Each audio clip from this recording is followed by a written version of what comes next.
It pisses me off. Like, okay, I spent several years being patriotic. Fuck the haters, and that's how it is, YouTube. Nah, stupid fucking lighter. Fuck you. Stupid fucking lighter. Hey lighter, fuck you. Oh, you don't like being beat up. You don't like it. You don't like it. You don't fucking like it. Then maybe you shouldn't fucking go against the grain, stupid fuck. I'll beat you up, you piece of shit. God damn it! I broke my fucking cigarette. Fuck. Fucking social media doesn't give a shit. Fuck you. Fuck you fucking touching me, you piece of fucking shit, you. And fuck this. And of course my drink has to spill. I lose my fucking temper over these stupid fucking assholes. And no one's gonna feel sorry for me, because it's just like you did it to yourself, dude. You had a fucking drink combo, and you had to lose your fucking autistic temper. Spill it for yourself. Fucking bullshit. Get the fuck out of my way, stupid fucking hat. Stupid fucking piece of shit fucking hat. Fuck you, fuck you. Oh, it's here. Fuck you, fuck you, fuck you, fuck you. You fucking piece of goddamn shit. Fuck you. You stupid fucking bottle. Stay on the fucking desk. Stay on the fucking desk, you piece of shit. Fuck you. I told you how many times did I fucking tell you to stay on the fucking desk. Fucking stay on the desk. I told you 1,000 times. Fuck you. Ah. Fuck you. You stupid fuck. You wanna fall off the desk to be cute, and no one asked you to be cute. You piece of shit. Fuck you. I don't care if I got a nasty fucking temper. Fuck you. Stay the fuck in my hand, you piece of shit. I'll smoke you until you're dead. Fuck you. Don't care if anyone cited me. I'm fucking miserable. I'm just making the best of every day. That's all you can do, YouTube. That's all I can do.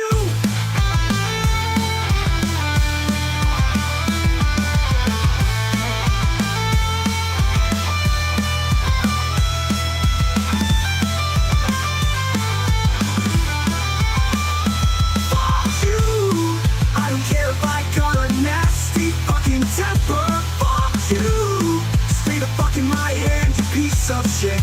I'll smoke you until you're dead. Fuck you. Don't care if anyone cited me. I'm fucking miserable. I'm just making the best of every day. That's all you can do, YouTube. That's all I can do.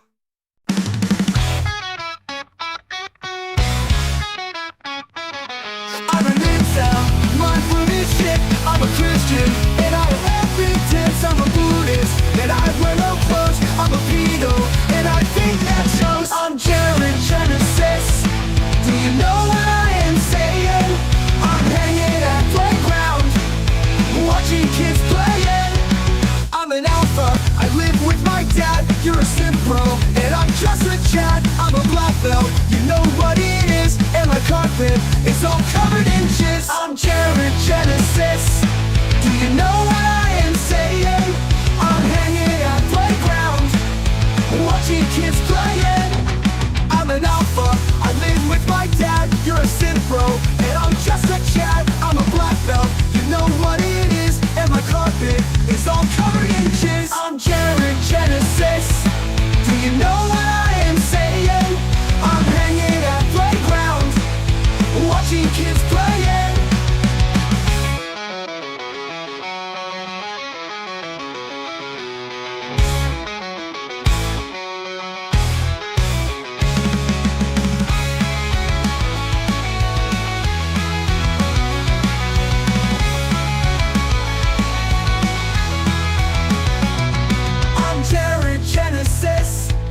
You know what I am saying?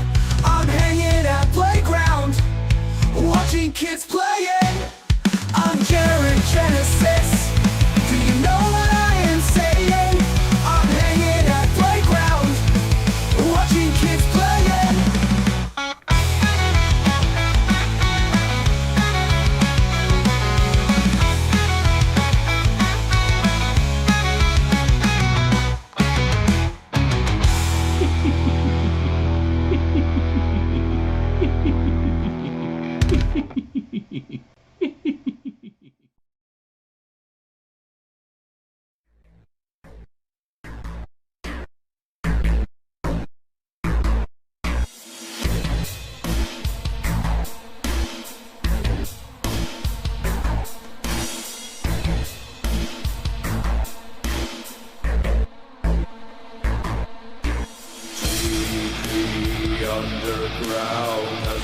video clips in sound. TV Underground has the best video clips around. TV Underground has the best video clips in sound.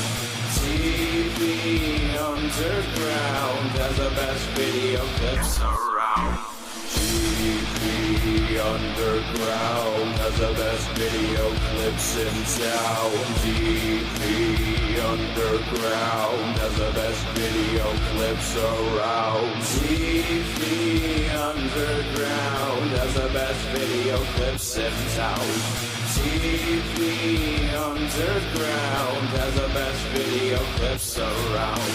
TV Underground has the best video clips in sound. TV Underground has the best video clips around. All right, welcome to a morning, afternoon, whatever it is where you are. Thanks for showing up to the earlier stream. Please like the stream.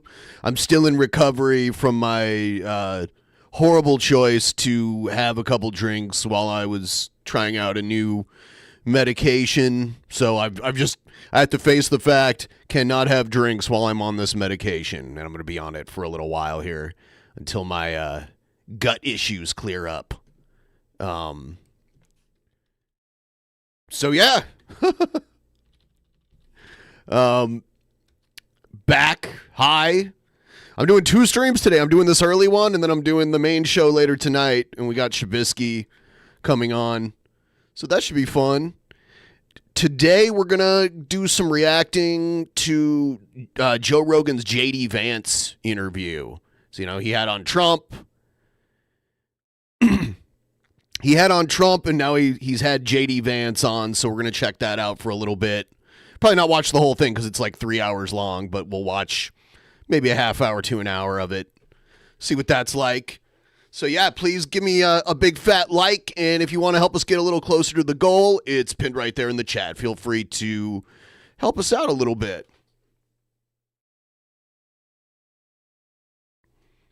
All right, let's check it out. Joe Rogan podcast, check it out. How crazy. Joe Rogan podcast, Okay. check it out. The Joe. All right.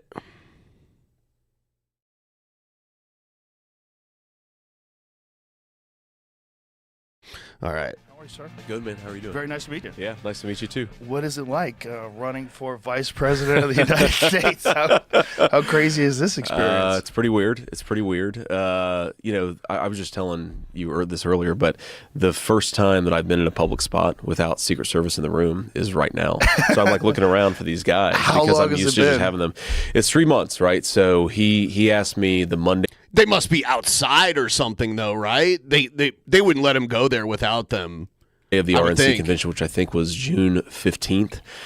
And I really didn't know that morning. I thought that he was probably going to pick me, but I didn't know for sure. Probably 60-40, basically. I knew that they were going to pick him because I had seen some reporting that he was buddies with Trump's sons, and I'm like, oh, they're going to influence their dad to pick JD Vance.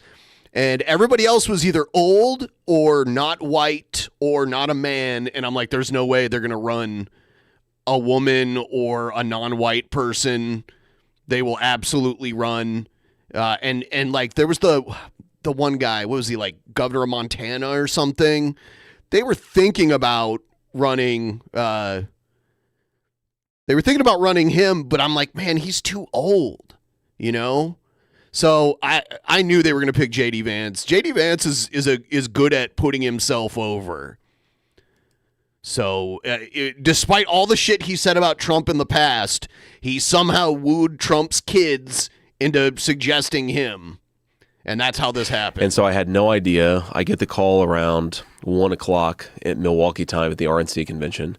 I'm hanging out with my kid. Another one of my kids is in the other room asleep because, our kids are young, so they nap still. And he makes this call, and he's like, hey, do you want to be my vice president? I was like, oh. Was it literally just like that? Well, actually, what happened is I get a text message from a staff member on his team that says you just missed a very important phone call.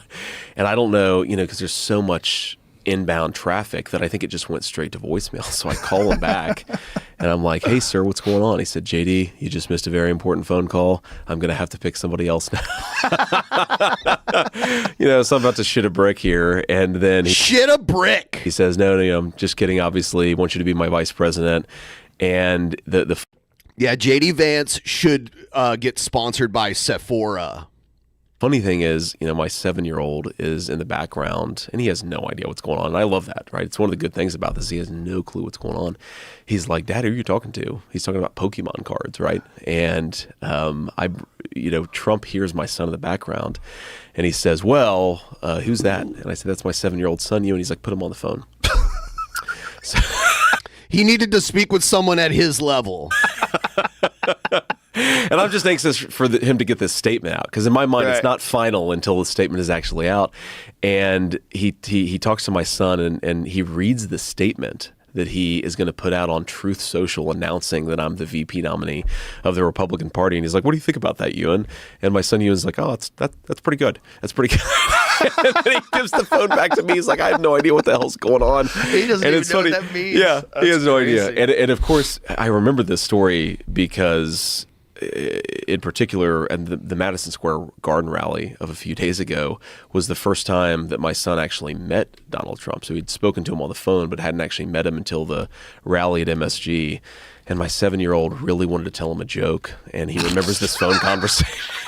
And so he tells him this joke, and Trump kind of chuckles, but also is probably judging me because it was a somewhat inappropriate joke for a 7-year-old to tell. But here we are.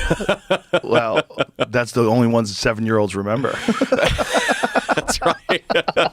Well, it's like, I have terrible language. I mean, it's one of my many flaws, but I was raised by my very working class grandmother, and she was actually very interestingly. Very working class. How can you be very working class? Someone help me figure this out. Very devout Christian, but she also had, a language that would make a sailor blush. And so I talk like that because I was raised by this woman.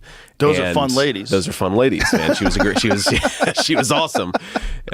She was an amazing person, a huge personality, right? We called her a force of nature because she was such this big personality.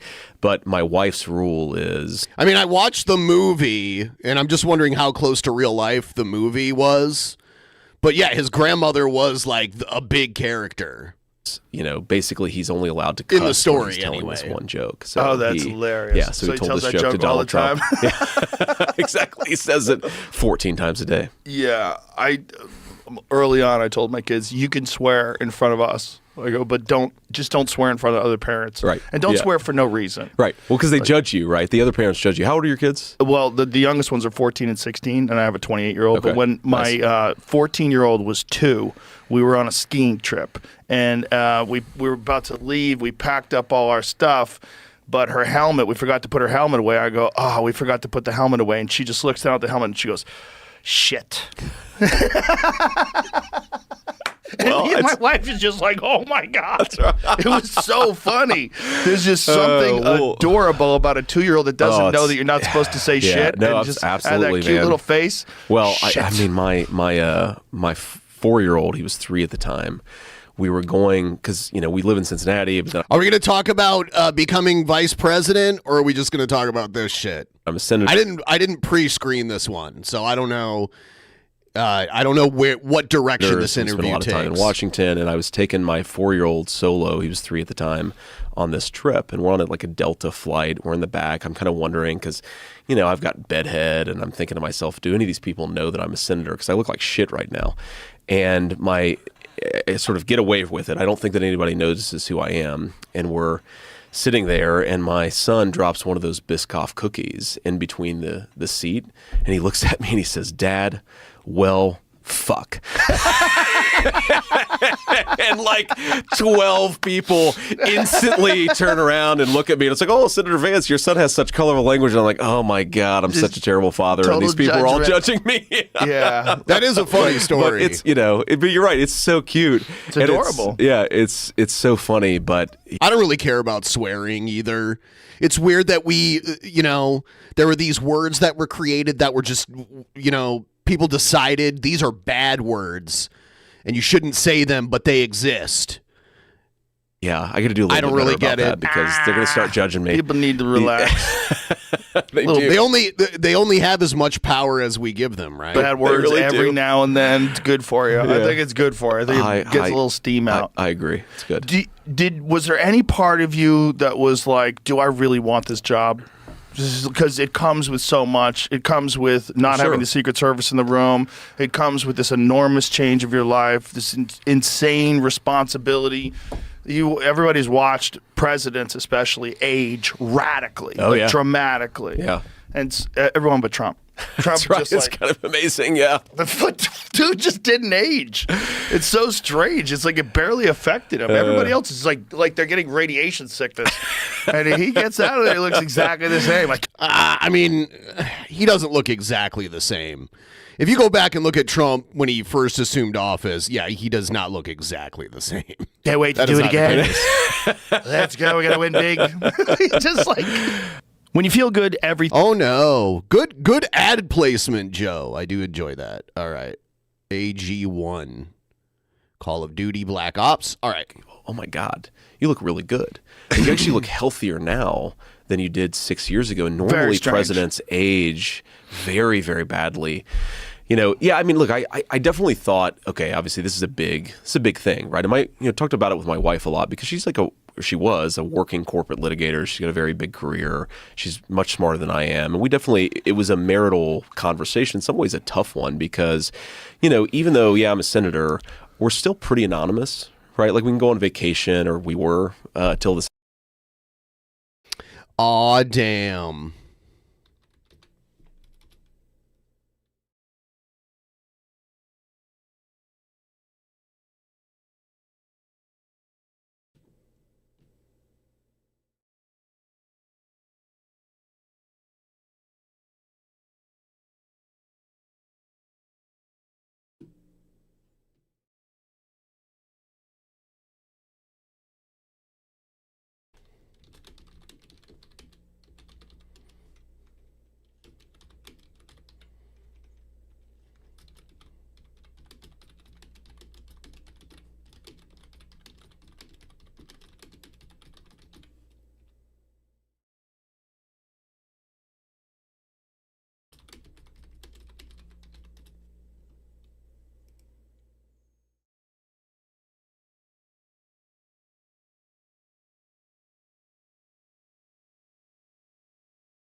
All right.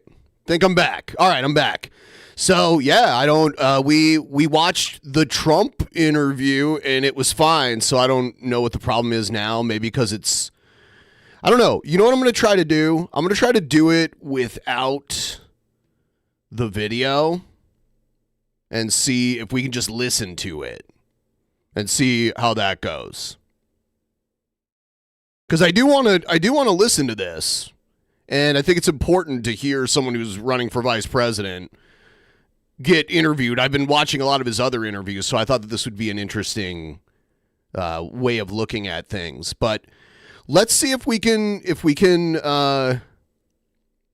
me just a second. I'm going to switch to this view. Let's see how if they'd be okay with just listening to it. Happen. We go on vacation. Yeah, you'd have people stop and ask to take a photo or say something, nice. But most people, if you went somewhere, didn't know who you were. Right now, it's literally impossible for us to go anywhere. What's that shift feel like? Like you're 40 years old, right? So yeah, I mean, like this, just off a cliff, complete different life. Yeah, that's right. That's right. I mean, it's been. I mean, look, in some ways, it's really nice because people come up and say really nice things to you. They tell you they're praying for your kids, they're praying for your family. It but depends it's also on where you very go, though, weird, doesn't it? Like if you go through Brooklyn, sure. I'm just keeping an eye on it. We'll see if this is too much too. Just the audio. Yeah, no, of course, yeah. Go through like the super woke, blue-haired parts of Brooklyn. It's interesting. When we were in New York for the MSG rally, a few people saw me and flashed the universal New York sign for "We're number one," right? So they like us even in New York City. But it's definitely weird to just not be anonymous at all anymore, right? Yeah. And that's taken some getting used to. I think part of it is also. Let me just give you an example. So Sunday morning, we want to go for this is the event in Madison Square Garden. We had the morning where I didn't really have anything going on. I had a couple phone calls. So we want to go for a walk with the kids in Central Park. And normally you would walk out of your hotel and walk into Central Park and hang out with your family. Now it requires, we have to notify Secret Service. And so then they have to scope out an area where they can make sure that it's going to be properly safe. And so instead of walking out our hotel room and taking a walk in Central Park, we hop in a car and show up in some random part of Central Park that's 20 blocks away. And then, of course, as soon as we get out... Did Vance's joke to Trump have something to do with grabbing them by the pussy? I don't know, maybe. Quite possibly. That was the October surprise of its era, you know?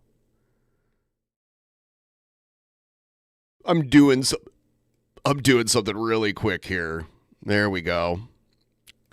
All right, let's switch to this. There we go. Everybody's like, well, who the hell is this? Because No there's a video. 14-car motorcade there. So the lack of anonymity is definitely an annoyance that comes along with it. But I'm the kind of person where you just take the good with the bad.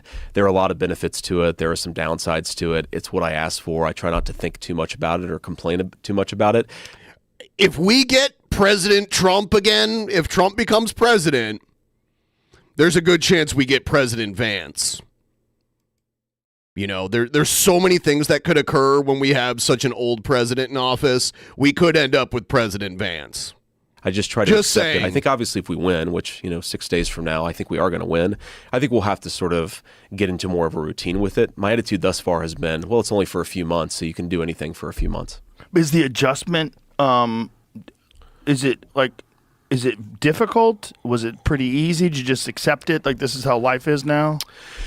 Well, you have to accept it, but it's Right. not easy, right? I mean, in particular for our kids, right? Like, okay, I really like to drive, and 99% of the time, if we're in the car as a family, I'm driving, my wife's in the passenger seat, just because I like to drive. And I think for our kids, getting used to, we're not going into our car, we're going into this black SUV, and Daddy's not driving. Right. There's some other person there that they don't know. Right. Yeah. Or, like one of the first things that happened, we're back at our house in Cincinnati the weekend after the RNC convention, and we're sitting there watching like some stupid show, Emily in Paris on Netflix or something, which, sorry, I don't mean to call that a stupid show. I actually think Emily in Paris is a masterpiece, but set that to the side, bracket that one for now. But we're watching some show on Netflix, and, you see one guy walk past your window. Yeah, once you're president, you can't drive anymore. You have to apply to revoke your Secret Service protection if you want to drive again. I think Nixon might have done that.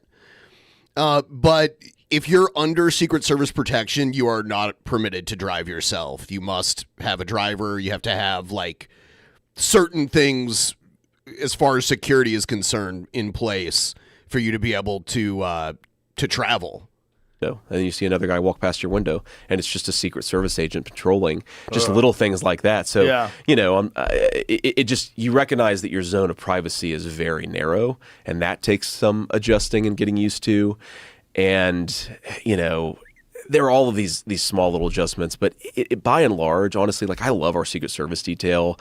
Our kids are really into them. They sort of see them as their police protectors. Our 7-year-old, it's funny, he's in second grade. And one of his buddies, their parents came to us and said, "Do you know that the kids are playing this game in school called Boss Man, where basically one second grader will walk down the hallway or down the playground flanked by two separate second graders." Like they're playing Secret Like Service they're playing now? Secret Service now in their how school. bizarre. So, on the one hand, that's really bizarre, and I hope that it doesn't permanently screw up the psychological development of my kid. It's so weird how, we watched the Trump Joe Rogan interview and there was no problem. That worked fine. On the other hand, it's kind of funny, and you just go with the flow and you try to work with it. Yeah. I guess they're just making fun with it. Yeah. Did you have presidential aspirations before all this? Is this something that you had considered about the future? Was it like how did you approach this? Yeah, I mean, it's one of these things when you're elected to the Senate, and I'm a pretty young guy. I think I'm the second youngest United States senator right now. You certainly think like, is this something I might do in the future? What does this look like? What would you need to do in terms of getting your family in the right mental space and just making it happen? But it's all very abstract, right? It's not all that different from, 10 years ago thinking about starting a business that I never started, right? It's just things you think about, but you never really think that hard about, right? And that was kind of my attitude towards it. I started to realize that Trump was thinking pretty seriously about making me his VP nominee probably earlier this year, because he would ask me a lot about who I thought the VP nominee should be. Oh boy! And I'd give him, yeah, exactly. And I'd give him, names of people that I thought would be pretty good at it. And a lot of the names that I gave him, he would criticize, and I almost felt like he was inviting me to throw myself out there. But, it's funny, the morning that he was shot in Butler, PA was the first time that he and I ever talked about it. That he was shot. So that was a Saturday, just thinking about it. I guess it was probably June 13th, because I think the convention started June 15th. I go down to Mar-a-Lago that morning, Saturday morning, and I'm talking to him for the first time, because the media would ask me, I was like one of the rumored shortlist candidates. I kept on getting these questions from reporters. Have you ever had this conversation with Trump? And the honest answer was no. Well, Saturday morning that changed, because I go down there and he's like, what do you think? Why should I choose you? Why should I not choose these other guys? Like, we just had a conversation. Who else was in the running? I don't really know, actually. Don't lie. I really don't know. Come on, man. I think that there were a couple of senators that were being considered, a couple of governors, a couple of former cabinet secretaries, but you don't really know, because when Donald Trump sat me down, he talked about 10 different people that he was thinking about naming, and this was 2 days before he made the selection. So he's playing like a little, let's see how JD thinks game. Yeah, I think so. And, he told me that he was talking to the gardener at Mar-a-Lago about who the vice presidential nominee should be. And that's one of, I think, Trump's sort of political geniuses, is he talks to everybody about everything. And I was like, well, what did the gardener at Mar-a-Lago have to say about this conversation? Because this really directly impacts my life. And, he basically said, well, I think I'm probably going to pick you, but I don't know, and I'm not ready to make a decision. And then he looks at one of his staff members who's in the room. He's like, actually, wouldn't it really set the world ablaze if we just made the decision today? And so why don't you come up with me, and we'll just do the announcement in Butler, Pennsylvania. Well, So this confirms that he was going to announce JD Vance as his running mate the day he was shot. And I said, and of course not knowing it. Yeah, and I don't know how much longer I'm going to get through this, to be honest with you. And I made the thumbnail and everything, but I just don't find this that particular, like, I don't know. I don't get it. Time what was going to happen, I was like, absolutely, let's get this over. I don't get why JD Vance is interesting to people. Because I'm sick of not knowing. Let's just get this thing over with. And then he's like, no, I'm not gonna do it up there. We need to prepare for it better. So look, I'm not saying it's gonna be you, but I'm thinking very seriously about it. Have fun. We'll see after Butler, PA. And then of course I go back home to Ohio. Oh boy. He gets shot. The initial reaction is I actually thought they had killed him, because when you first see the video, he grabs his ear and then he goes down. And I'm like, oh my God, they just killed him. And I was first I was so pissed, but then I go into like fight or flight mode with my kids. I'm like, all right, kids, we were at a mini golf place in Cincinnati, Ohio. I grab my kids up, throw them in the car, go home and load all my guns, and basically stand. Oh my God, yeah, that'll like that'll a work. sentry at our front door. Holy shit! And that was sort of my reaction. Somehow I doubt this. Do you think he really did that? He was playing mini golf and he just gathered everyone up and loaded all of his guns and just like waited all night just in case someone came to his house because Donald Trump got grazed by a bullet. Anyway, I really didn't know it was going to happen until Monday morning. I didn't know who else was being selected. I think it was all the names that people sort of see out there, right? All good guys, like nobody I have any personal animosity towards. But obviously, here we are. How much did you study the story of the the assassin, the attempted assassin? How much have you paid attention to it? You know what Crooks or Cooks or whatever the guy's name is in Pennsylvania? I mean, I've read a fair amount about it. Crooks. And it's pretty bizarre. It's very bizarre. It's Too many bizarre they crooks haven't been in able the to get into his kitchen. phone. Well, He's they got into his phone. Yes, he is known to lie just to sound interesting. That is true. So that's his nod to like the paranoid gun owners that have like an arsenal in their own home, more guns than they could ever use at one time.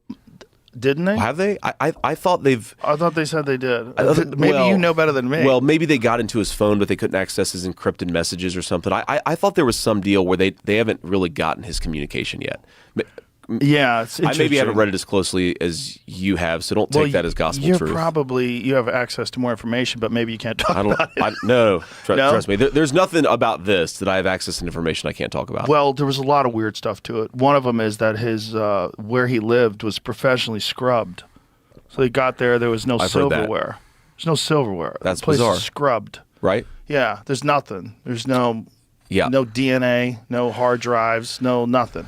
Well, so and then how do you get that close? I mean, Yeah. do you shoot guns? yeah. Okay, so I'm a pretty good shot. I served in the Marine Corps for 4 years. An AR-15 from 140 yards away is a Chip pot shot. Even I mean, without a scope. He didn't have a scope, yeah, right? I don't believe he had a scope. But even without a scope. without a scope, I mean, Yeah. I've shot an M16 many times and an AR-15 without a scope. There is no. It is shocking that he's alive. Right? Yeah.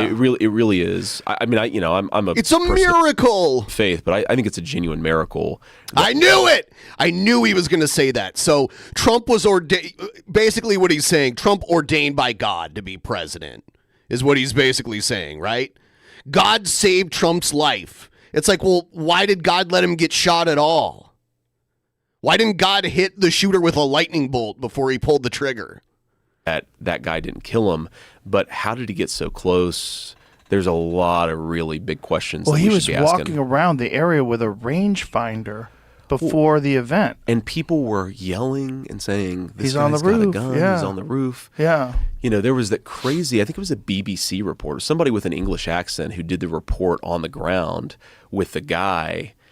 You know, he's like got a MAGA hat on and a Bud Light. He's probably not a Bud Light. He's got some beer and he's talking to this guy who saw Crooks get on the roof, and he's yelling at him. It's an amazing clip. He's yelling at him like, "Hey," he's yelling at police officers saying, "Hey, this guy's on the roof. Go and get him." And nobody responded to it. And the whole thing is very fishy to me. And I hope that we win and then get to the bottom of it, because I think somebody clearly screwed up.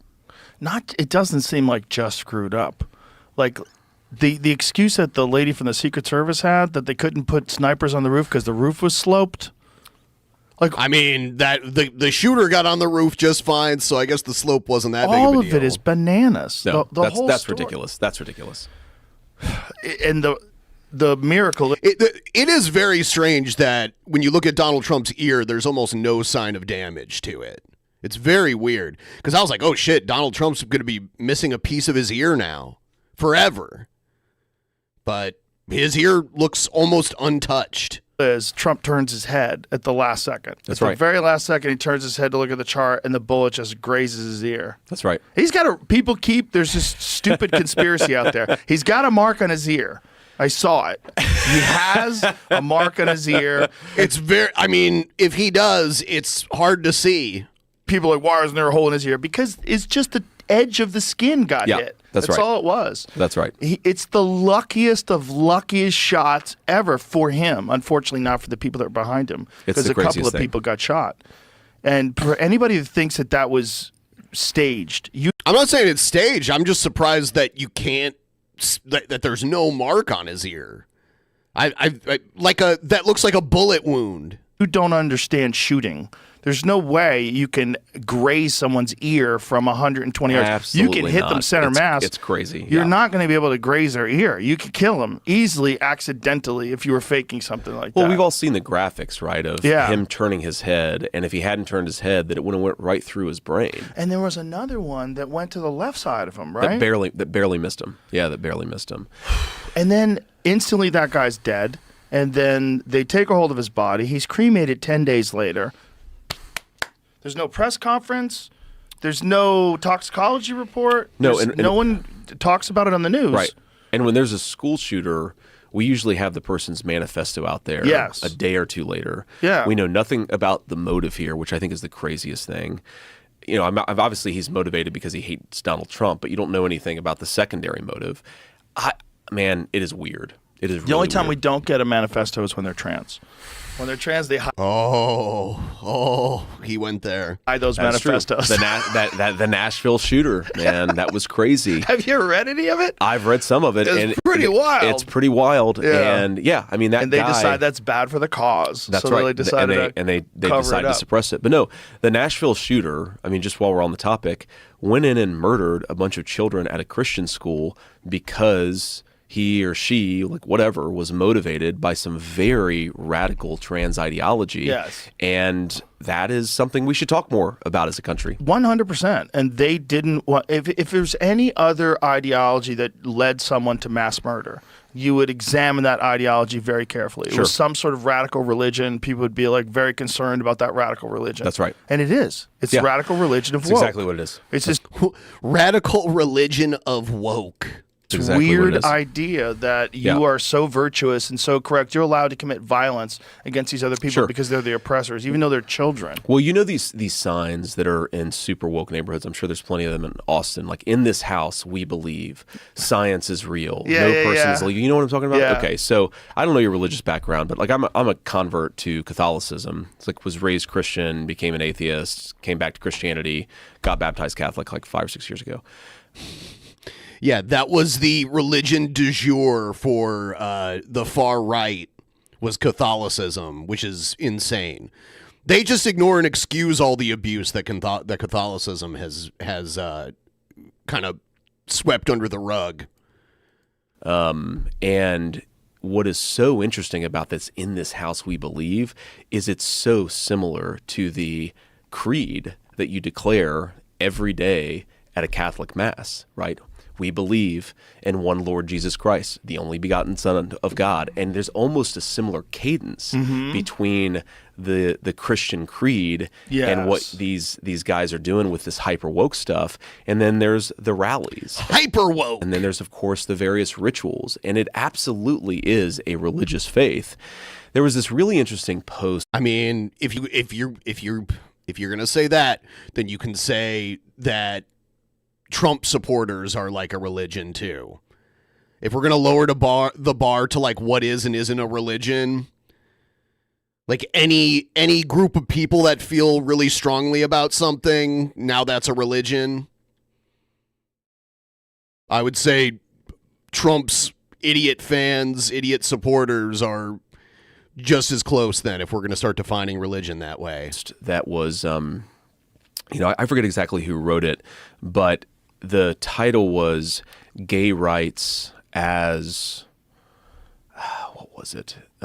It was like gay rights as religious rights, but the second rights was RITES. And it was a guy who was like a pro-gay rights guy, but sort of made the observation that when you get into the really radical trans stuff, you actually start to notice the similarities between a practiced religious faith and what these guys are doing. Yeah. And it's very interesting. I mean, I actually met earlier with a friend who lives in Austin who's like a kind of a gay Reagan Democrat. And Whoa. he's a very very interesting guy. He's a fascinating guy. He's one of the smartest political philosophers, I think. How do you be a gay Reagan Democrat?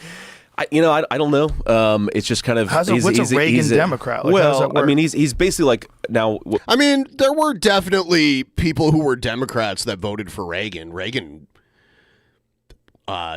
won most of the states, like the vast majority of the states. I think one of his elections, he won like 49 states. The only states he lost were Minnesota and Washington, D.C. So there had to have been Democrats voting for Reagan in the 80s. So I get what he's saying. What you would call a Trump Republican, but he's a political philosopher and he writes about economics, right? That's sort of how I got connected to him. I had no idea he was gay when I first met him, but I'll never forget, he sent me something like 6 or so years ago, and it was Elizabeth Warren when she was running for president, and she DC isn't a state, but it counts. It has electoral votes, even though it's not a state. So He was like, we stand for all. So Reagan won like 49 states, and he only lost DC and Minnesota. All non-binary, two-spirit, and all of the like the LGBTI plus. Right. She was talking about all the plus, and she was codifying it. And he sent me this text message with this Elizabeth Warren tweet, and he's like, I don't know what the hell two-spirit is. We just wanted to be left the hell alone. And I think that, frankly, I wouldn't be surprised if me and Trump won just the normal gay guy vote, because again, they just wanted to be left the hell alone, and now you have all this crazy stuff on top. Yeah, here it is. It's Reagan versus Walter Mondale.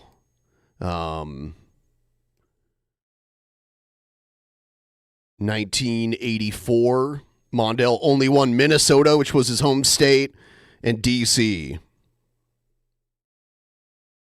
So he won 49 out of 50 states. And but Mondale also won D.C., which only had 3 electoral votes at the time.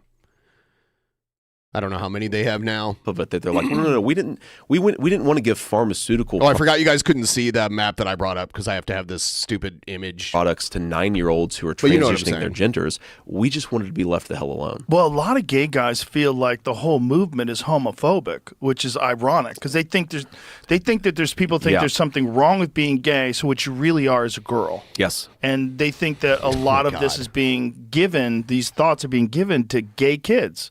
These kids will just grow up to be gay men, and instead you're getting them to convert their gender. It's pharmaceutical conversion therapy, right? And it's profitable, which is terrifying. It's Yes. terrifying once pharmaceutical corporations have they have a pattern and a history of profiting off of things. They want to keep profiting off of it. They don't want to just stop. And so right now, this has become a profitable venture that's scaled. If you go, It's big pharma.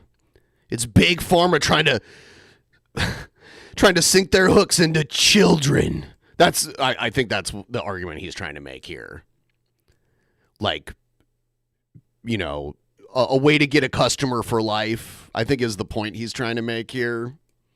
look back from like 2007 to Sure. 2024, there's way more of these air quotes gender affirming Absolutely. care centers. Yes. And they're profitable. Well, and this used to be something that the old left, right? The criticism that was made of American healthcare, which I always thought made some sense as a conservative guy, is that when you have the profit motive influencing government policy around healthcare, then yeah, okay, sometimes the profit motive can be a good thing. Like, we're going to develop life-saving cancer drugs. We want that to happen, right? And I'm Right. fine with people making a big profit for that.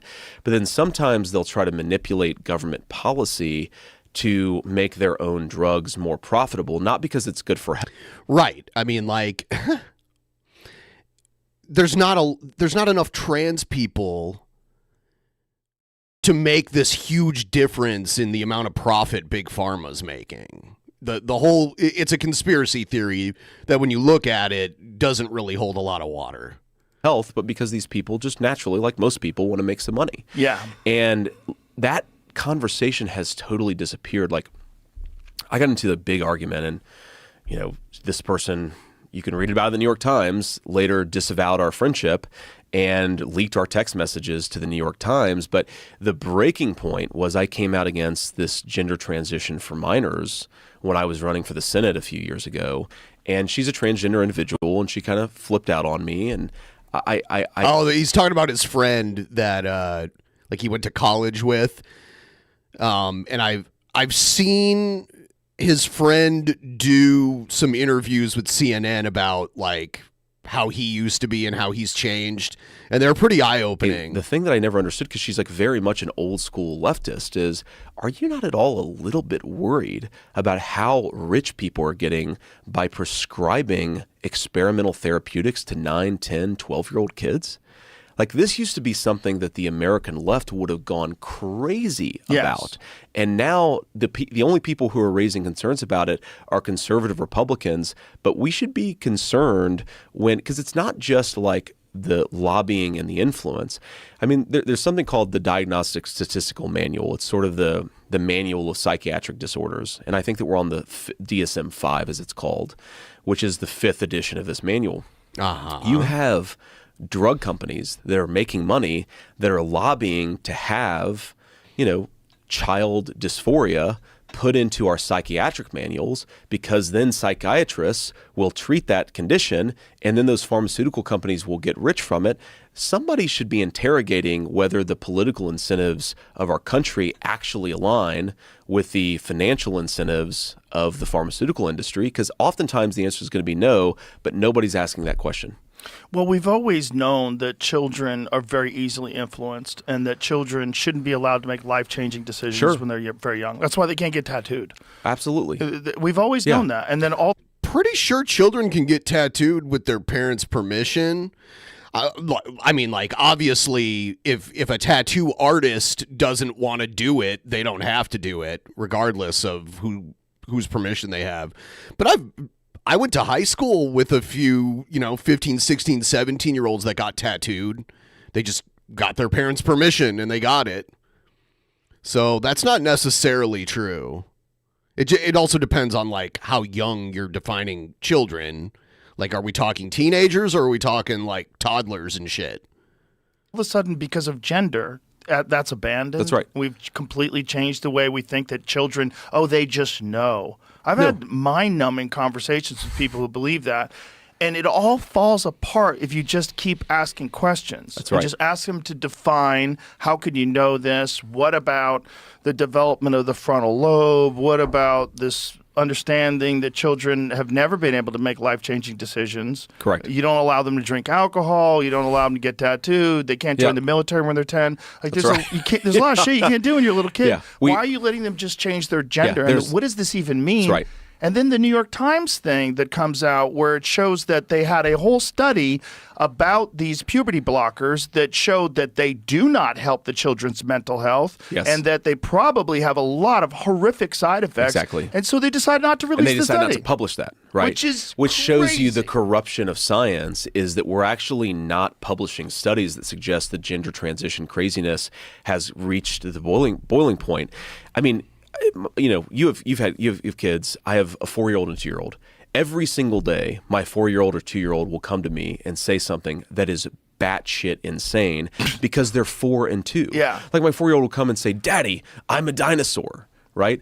I'm going to take. Oh my God! Are you going to use the attack helicopter next? To like the dinosaur transition clinic and put Right. scales on them. Oh my God! Come on, dude. And Well, the other thing is, like, if you this is were crazy. encouraging them, and some parents, it's just I'm just going to say it, even though it sounds gross, they want their kid to be a part of the LGBTQ thing because it looks like a flag of virtue that they can post in their front lawn. Oh, look, we have a queer child. Like, oh, you're amazing. There's a weird thing about it with some of these nutty parents where you could imagine them. It happens, but it's being exaggerated. Like the amount of people that are like that. Sure, there's always going to be like bad faith actors. There's always going to be like people who do things for the wrong reasons. But is it that prevalent? No. There has to be some reason why this enormous percentage of Hollywood kids are trans. Like, how many celebrities have trans kids? It's new. It's not a thing that was going on just a few. It was rare in the past. It becomes a social signifier for a Yes. lot of parents, and we have to be. I don't agree that it's a lot of them. Honest about that fact. And if you look at where the gender craziness is the most common, it's most common among upper middle class to lower middle class white progressives. 100%. Now you could believe, that there's just like something genetic going on in the mind of a wealthy white progressive, or you could believe that this is a cultural trend that we should be questioning a lot more than we are right now. And unfortunately, I mean, here's one thing that I really worry about is, think about the incentives. People are very good at rationalizing things. If you are a, middle class or upper middle class white parent, and the only thing that you care about is whether your child goes into Harvard or Yale, like obviously that pathway has become a lot harder for a lot of upper middle class kids. But the one way that those people can participate in the DEI bureaucracy in this country is to be trans. And is there a dynamic that's going on where if you become trans, that is the way to reject your white privilege, right? That's the This is such a bizarre theory that he has here. By the way, guys, please like the stream if you haven't already. Give us a like. I'm doing these early streams, to help us out, get a little bit closer to the goal, and maybe reach an audience that we don't normally get during the nighttime when we're streaming. Also, don't forget, I think at 2 a.m. on Sunday morning, the clocks fall back. So don't forget about that. Most clocks these days change automatically. I remember when I was a kid, we had to go and manually change the clocks before we went to bed, which was so weird. social signifier. Yeah. The only one that's available in the hyper woke mindset is if Hyper you woke. become gender non-binary. Non-binary is the best one because you don't even have to do anything.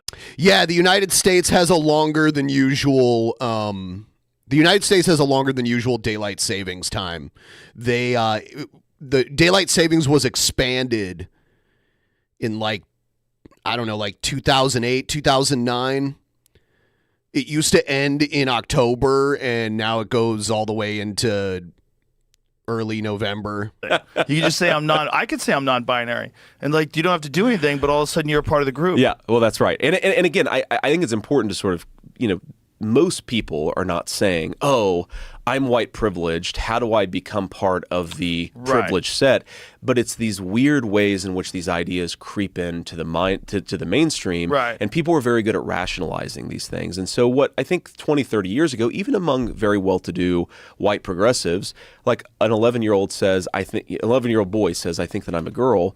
Most of the time we would have said, oh, that's ridiculous and crazy and, ha ha ha, and come back to me in a couple of days. Now I think there's this massive incentive to try to say, oh my God. It started in 2007. So daylight savings, after it was expanded in 2007 in the U.S., it begins on the second Sunday of March and ends on the first Sunday of November. So that's a pretty long time. That's the majority of the year. We're in daylight time and not standard time. Does that mean that my Instead kid is of trans? debates, we need a presidential butthole challenge, live broadcast and officiated by T. Bob Love. Yeah. Yeah, I wish we would have had more debates, but we only had one actual debate between the two candidates, and then we had that really embarrassing one with Biden and Trump before that. Whew, that was something else.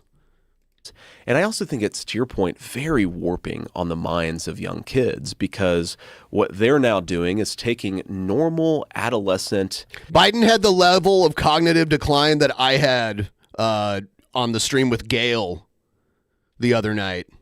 Curiosity and normal adolescent discomfort. I don't know a single person who went from the ages of 10 to 15 who didn't say, oh, sometimes I had some, weird ideas or I dressed weird for a couple of years or something, right? It's a confusing phase for most Americans. We take that normal adolescent confusion and then we try to medicalize it, and nobody's saying, oh, when we do medicalize it. Is this all they're going to talk about for this whole interview? Because they've been on this topic for quite a while. By the way, a lot of pharmaceutical companies get very rich off of it. There it is. Big pharma lining their pockets. Not only very rich, but then the child is sterilized. Yes. I mean, this is for a lot of these kids. They'll never be able to have children. It makes children. Satan happy when they do that. Never again. If they change their yes. mind, if they one day decide, oh, I was just going through a confusing time in my life, but now I've ruined my voice with hormones. My ovaries are destroyed. Yeah. I had my testicles removed. The whole thing is crazy. So this is where I had the real breaking point with a friend that I mentioned earlier. Is she made this argument that puberty blockers are fully reversible. That's crazy. And I'd actually never heard that. I mean, this is a few years ago. I'd never heard that argument before. And so I actually went and looked at it and looked at the data on this.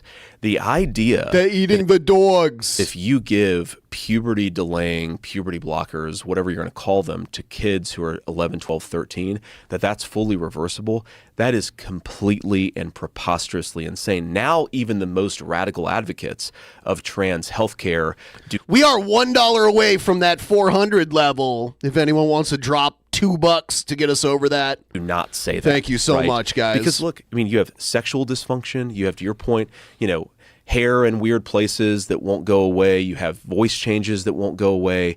We are experimenting on tens of thousands of American children. We're making them miserable. It's not having any long-term health benefit. It's making a lot of pharmaceutical companies rich.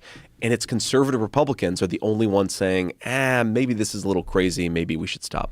Well, it just shows you how a lot of this, if you can call it a mind virus or whatever it is, it does make if you want to call it what Elon Musk people calls behave religiously. Yes. So it's like they're ignoring all of these signs because it doesn't line up with this ideology that they subscribe to. That's right. Like you have to support trans kids. Like, okay, what are you even saying? How is this a new thing so pervasive? How is it everywhere? And how are you letting them compete with girls in school? That one drives That's another thing that's very rare. me bananas. When you have biological males, all they have to do is, they don't even have requirements in some schools. You don't have to be taking hormones. You can just identify and you can compete as a girl. And of course, that causes injury to the young girls. Of course. And again, this gives me faith in the wisdom of the American people, because if you see how radically the Democrats leaned into this stuff 4 years ago, and how much Kamala Harris is running away from it today, most Americans, they don't really care who you sleep with. They're pretty open-minded about most lifestyle choices. But when you talk about having a biological male compete with their teenage girl in competitive sports, Americans are saying, no. This is crazy. Very You're rare. causing injury to my kids. We have to stop this. It not only that, it like ruins chances of getting scholarships. If you were the #1 player and then all of a sudden some guy comes along who wears lipstick, now he's the #1 girl on the team. Like, what are you talking about? Yeah. There was a recent pool tournament in England. It's a women's pool tournament, and in the semifinals, 2 guys are playing each other. Yeah. Well, and it looks, when you see them in the actual swimming pool competing, it looks like the biological males are running at 1.5x speed and everybody else is running at normal speed, right? This is just clearly different. Yeah. And to your point about it destroys opportunities for scholarships, I mean, go back to the original reason why we wanted girls' sports, why we have Title IX in the United States of America to begin with. Like, we recognized that competitive sports, like, what does it teach, right? It teaches you how to participate on a team. It teaches you to recognize your own weaknesses and the strengths of your teammates and vice versa, right? Like, I'm the father of a 2-year-old daughter. I want my daughter to learn these important life skills. I don't want her going into athletic competitions where I'm terrified she's going to get bludgeoned to death because we're allowing a 6'1" male to compete with her in sports where These are non-issues. Like, our country is facing way bigger issues than this kind of stuff. you should not have biological Objectively, males competing with there are way more important issues going on right now. biological females. Not only that, but they get to change with them in the locker rooms. That's where it gets, like, there was one in Canada where a 50-year-old man identified as a teenage girl. He was a professor. Do you know about this guy? I haven't heard about this. And he no. was changing. He was in a swim meet with teenage girls. Yeah. And he's changing in the same locker room as them. And then It's crazy. the problem with that is people, there's a psychological condition called autogynephilia. And autogynephilia is where There was a video of it. I saw it. It was weird, but it's like one random fringe thing, and it wasn't even in the U.S. It was in Canada. So I don't get, why is this relevant to the conversation? men are sexually aroused by the idea of dressing and behaving like a woman, but they're heterosexual.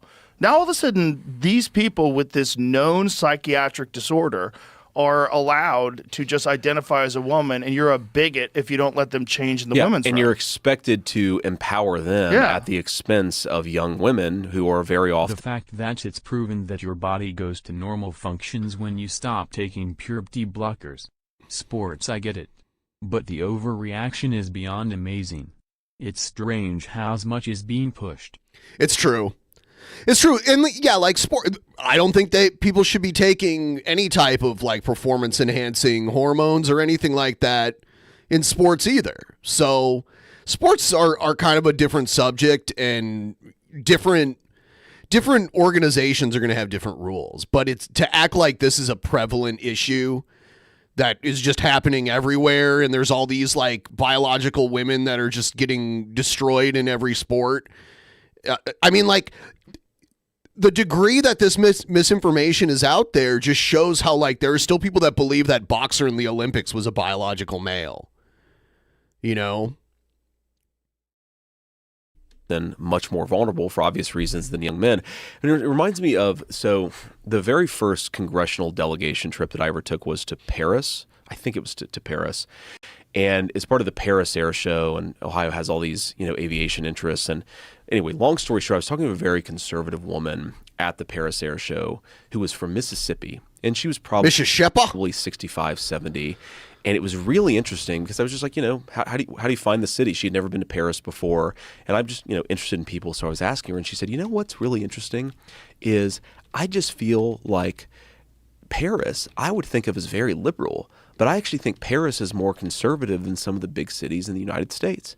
And I said, oh, tell me more about this. And this woman doesn't know me very well, and she's clearly kind of embarrassed to tell me. But she walks through, she says, well, I just don't see any people, like when you're in Paris, the girls are girls and the boys are boys. And that's true in Paris, and that's not necessarily true in some of our big cities. And then she says, she says, Senator Vance, this anecdotal story is just dumb anyway. I'm embarrassed to tell you this, but when I was in New York City recently, I saw a grown man who was walking around in a miniskirt, and then she gets very quiet and she said, Senator Vance, I could see his balls. He probably wanted you to see his balls. And you realize, oh my God, this is not empowerment. This is not respecting lifestyle choices. Right. We're letting a grown man walk around in a miniskirt in broad daylight. Like, what are you talking about? I feel like you should be allowed to wear. All right, I see an idiot in the chat claiming that there were male boxers fighting in the women's division in the Olympics. That is not true. Right here. Or Snopes just has liberal bias or something, right?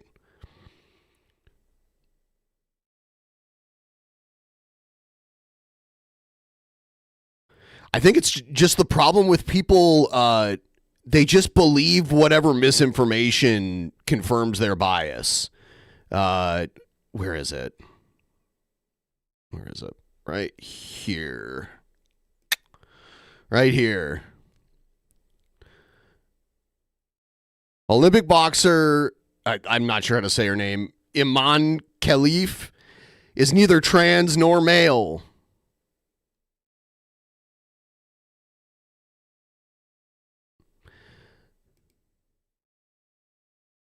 Not trans, not male. Miniskirt. If a girl can wear a miniskirt, you can wear a miniskirt. That's not what bothers me. But what bothers me is if I have to see your balls. To flash people in broad daylight in New York City? You're a pervert. You're a pervert. You're just a pervert. If that's what you're doing, you're a pervert. And I want all of us to say, whatever your political persuasion, just say, no, that's weird. Right. You're not allowed to walk down the street and flash children in the middle of the world's, or the America's biggest city. And it reminds me, Emmanuel Macron, who's the leader of France, made this observation about fact-checking is liberal, guys. Making sure that things are actually true rather than just believing whatever reinforces your confirmation bias. Somebody asked him, why hasn't all the transgender stuff made its way into France? And Emmanuel Macron says, well, in France, we have two genders, and that's plenty. And I kind of wish that was the attitude that we had in the United States of America. Well, have you ever heard Mark Andreessen break down why woke is like a cult? He does it. He's a brilliant guy. He's a very good friend. Yeah, I've heard this. Yeah, it's brilliant, and he talks about how you can be excommunicated from the cult if you don't follow the doctrine. You have to follow it religiously to the letter. That's where all this stuff, like if you're allowing guys to just have their balls hanging out walking down the street because it's empowering. Yeah. And because like you're being inclusive, sure. like you're empowering perverts. Yeah, it's a cult and it's a religion, but with one big difference. And I think this is, actually this observation is probably one of the things that led me back to my own faith. But I sort of just a fundamental background belief I have about humanity is, we're the hardware, right? We're biological organisms. We're the hardware. And the software is the ideas that we have in our head. And certain software promotes human flourishing, and certain software destroys human flourishing. And I think that the good kind of ideas tend to promote human flourishing.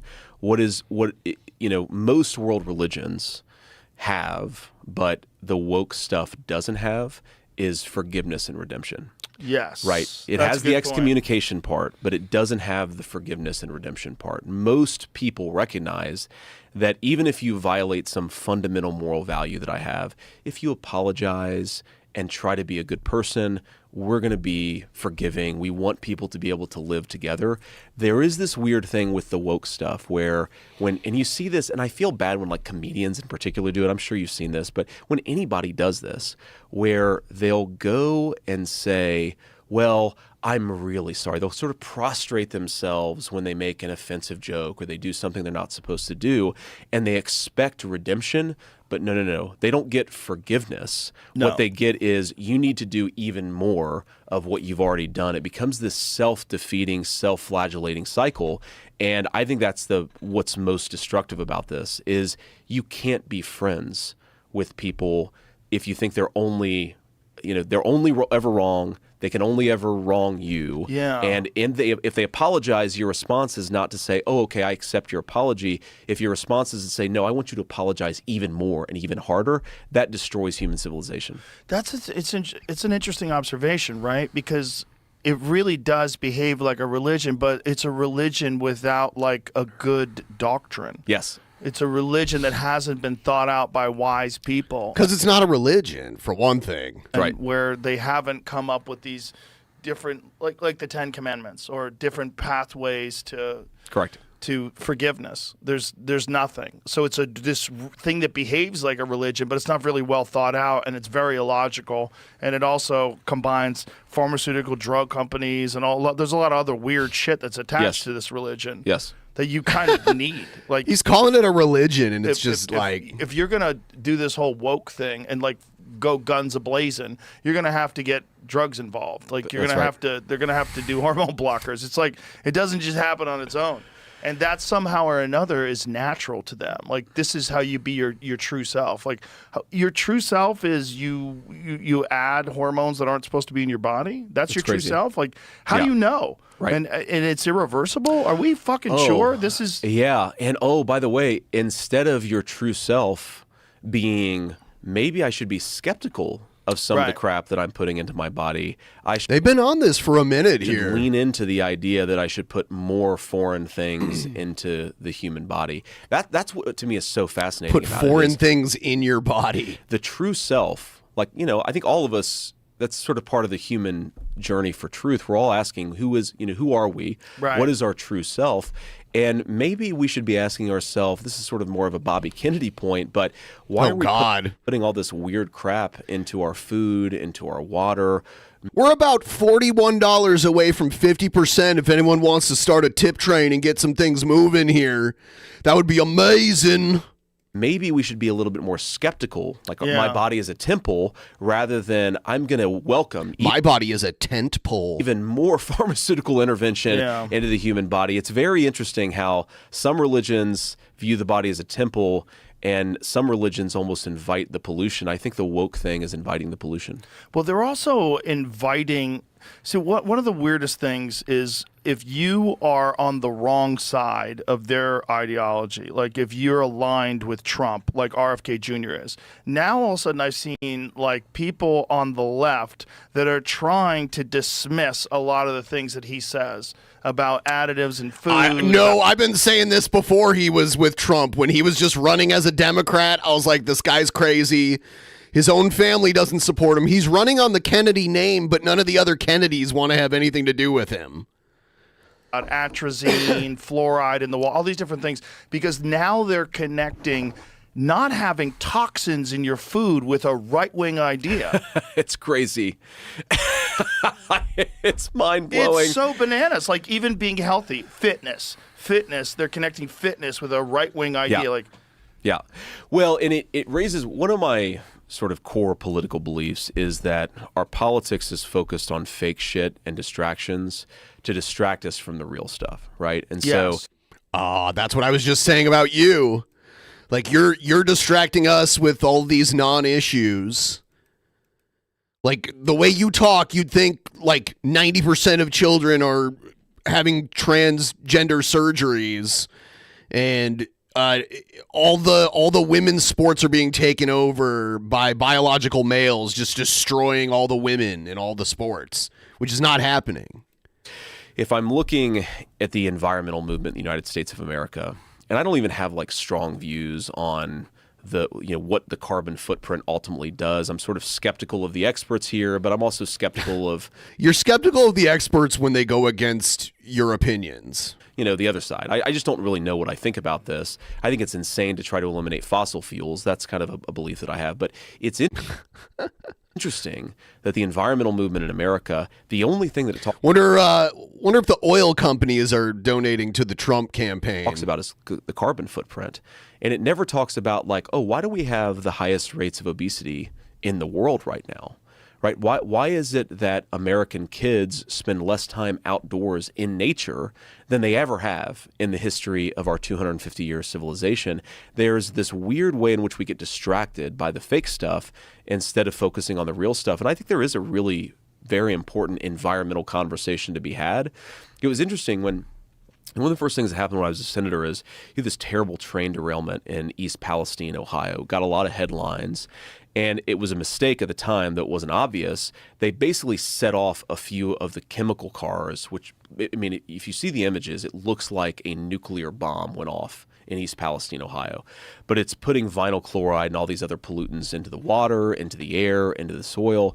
And it was amazing. The environmental movement almost could not have cared less about a chemical explosion in rural Ohio that is potentially poisoning thousands of people, but they were really, really concerned about the carbon footprint of those same people. I'm sick of the distraction. I think we should focus on the real stuff. And unfortunately, it's true of the environmental policy, but it's true of a lot of other stuff. We just don't talk about the real thing.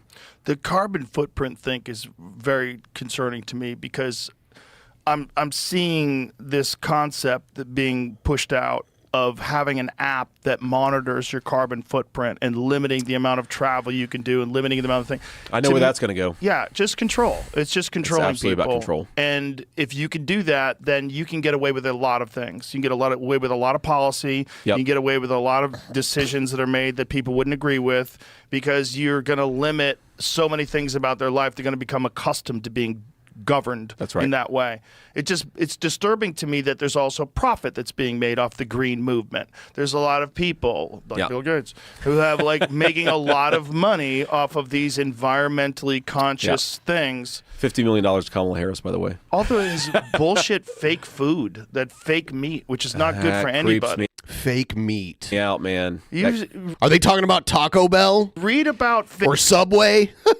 Fake meat, folks. Read about how they're making this. And I'm not look it up. Talking about 3D printed meat, which is a very different thing, which seems to be at least more consumable. Mm-hmm. But like the plant-based meat stuff, that's garbage. That stuff is garbage. So highly processed garbage. If you want to eat like Beyond Burgers or whatever, like Impossible Burgers or whatever. Yeah, I don't like that shit either. Like, if I want to eat meat, I'll eat meat, like real meat. If I don't want to eat meat, I'll eat something that's not pretending to be meat. Vegetables and beet vegetarian, eat Indian food, okay? They make really delicious. Oh my God. It's so funny how much Trump shit on electric cars. And now that Elon has been giving him all this money, you never hear him shit on electric cars anymore. I'm married to an Indian American. They make very good vegetarian food. They make the best vegetarian food. Yeah. But it tastes good. And it's actually vegetables. Yeah. It's not vegetables. This crazy fake cheeseburger thing that you have. Like, no, I don't like that shit either. It's like if you want to be a vegetarian or a vegan, just don't eat meat and don't eat things that pretend to be meat. I mean, people can eat whatever they want, but that's just my take on it. I had a short period of my life where I was vegetarian in my 20s, and I tried to avoid eating fake meat because I wanted to like stop eating it. That's right. I mean, Stop eating that. when I first started dating my wife, I just had no idea like what vegetarians ate. Right, I'm like a meat and potatoes guy from Ohio, and I wanted to We know. make her dinner, and I wanted to really impress her because I was like madly in love with her. And Did you cook beef? No, the meal that I made her, I'm not proud of this, but I'll tell you, was, you know what crescent rolls are? Those like Pillsbury yeast rolls. Yeah. So I rolled out a flat thing of crescent rolls. I put raw broccoli on top of it. I sprinkled ranch dressing, and I stuck it in the oven for 45 minutes. And That was it? Disgusting. And that was my vegetarian pizza that I made. Wow. Oh, why is he admitting this? Did you even follow a recipe? No. You just like decided I'm just like, well, free you know, will? it's like That sounds like a food hack right there. That is food hack level. cream. I know she ate, you know, dairy. It's Wow. it's broccoli and it's bread, right? That's what vegetarians eat. So yeah, I think that, to your point, vegetarian food can actually be quite good. Yes. I don't, you know, I still like, I'm kind of one of these people where if I don't have a piece of meat, it's Did not a JD Vance's wife convert to Catholicism with him?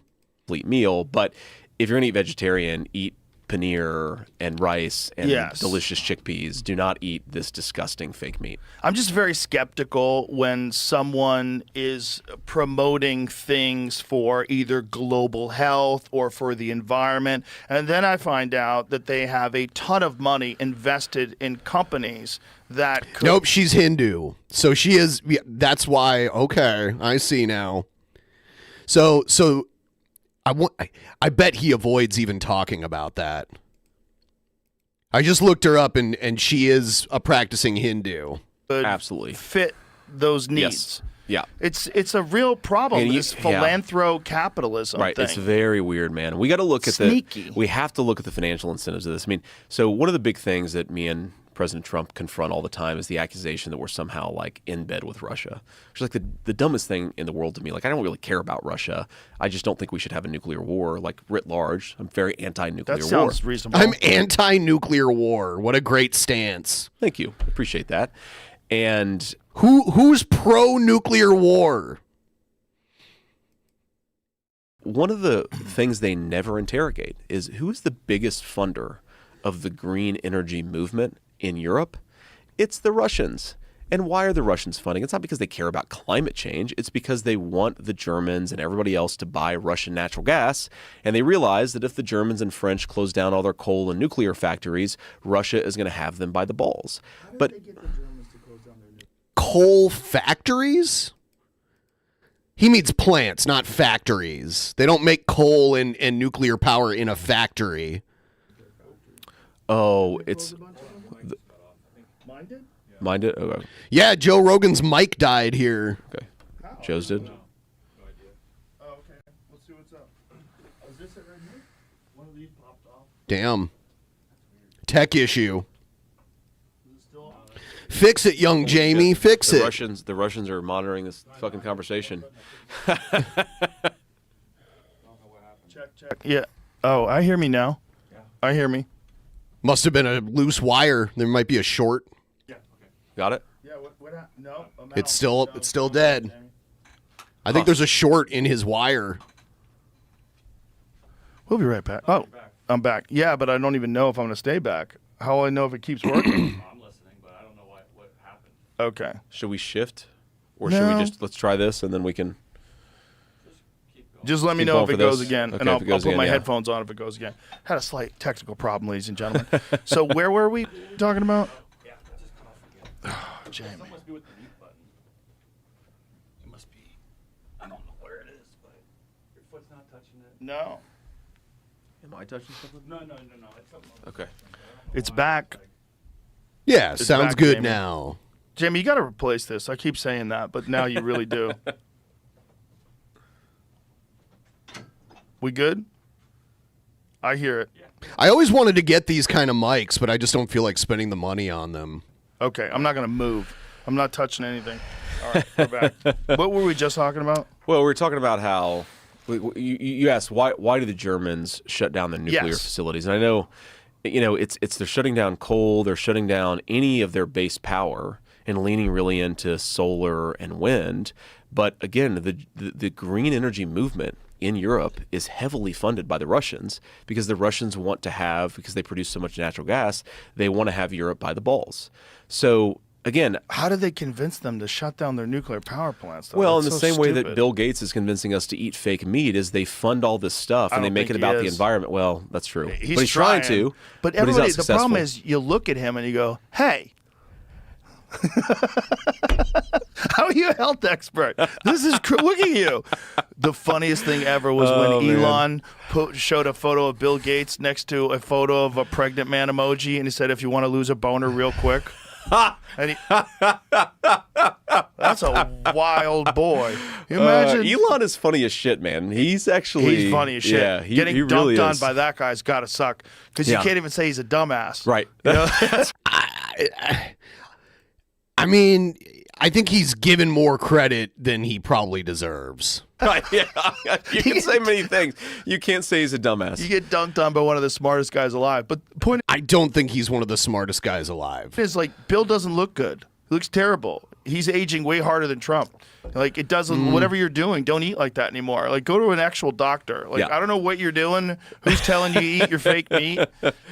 You look like shit. Yeah, So you can't that's give right. advice. This is crazy. You That's can't exactly give advice right. about health. Yeah. You're not a healthy person. That's right. You know? Well, I did. So there's this thing called the Munich Security Conference in Germany. Obviously, it's in Munich. It's kind of like Davos, but for national security.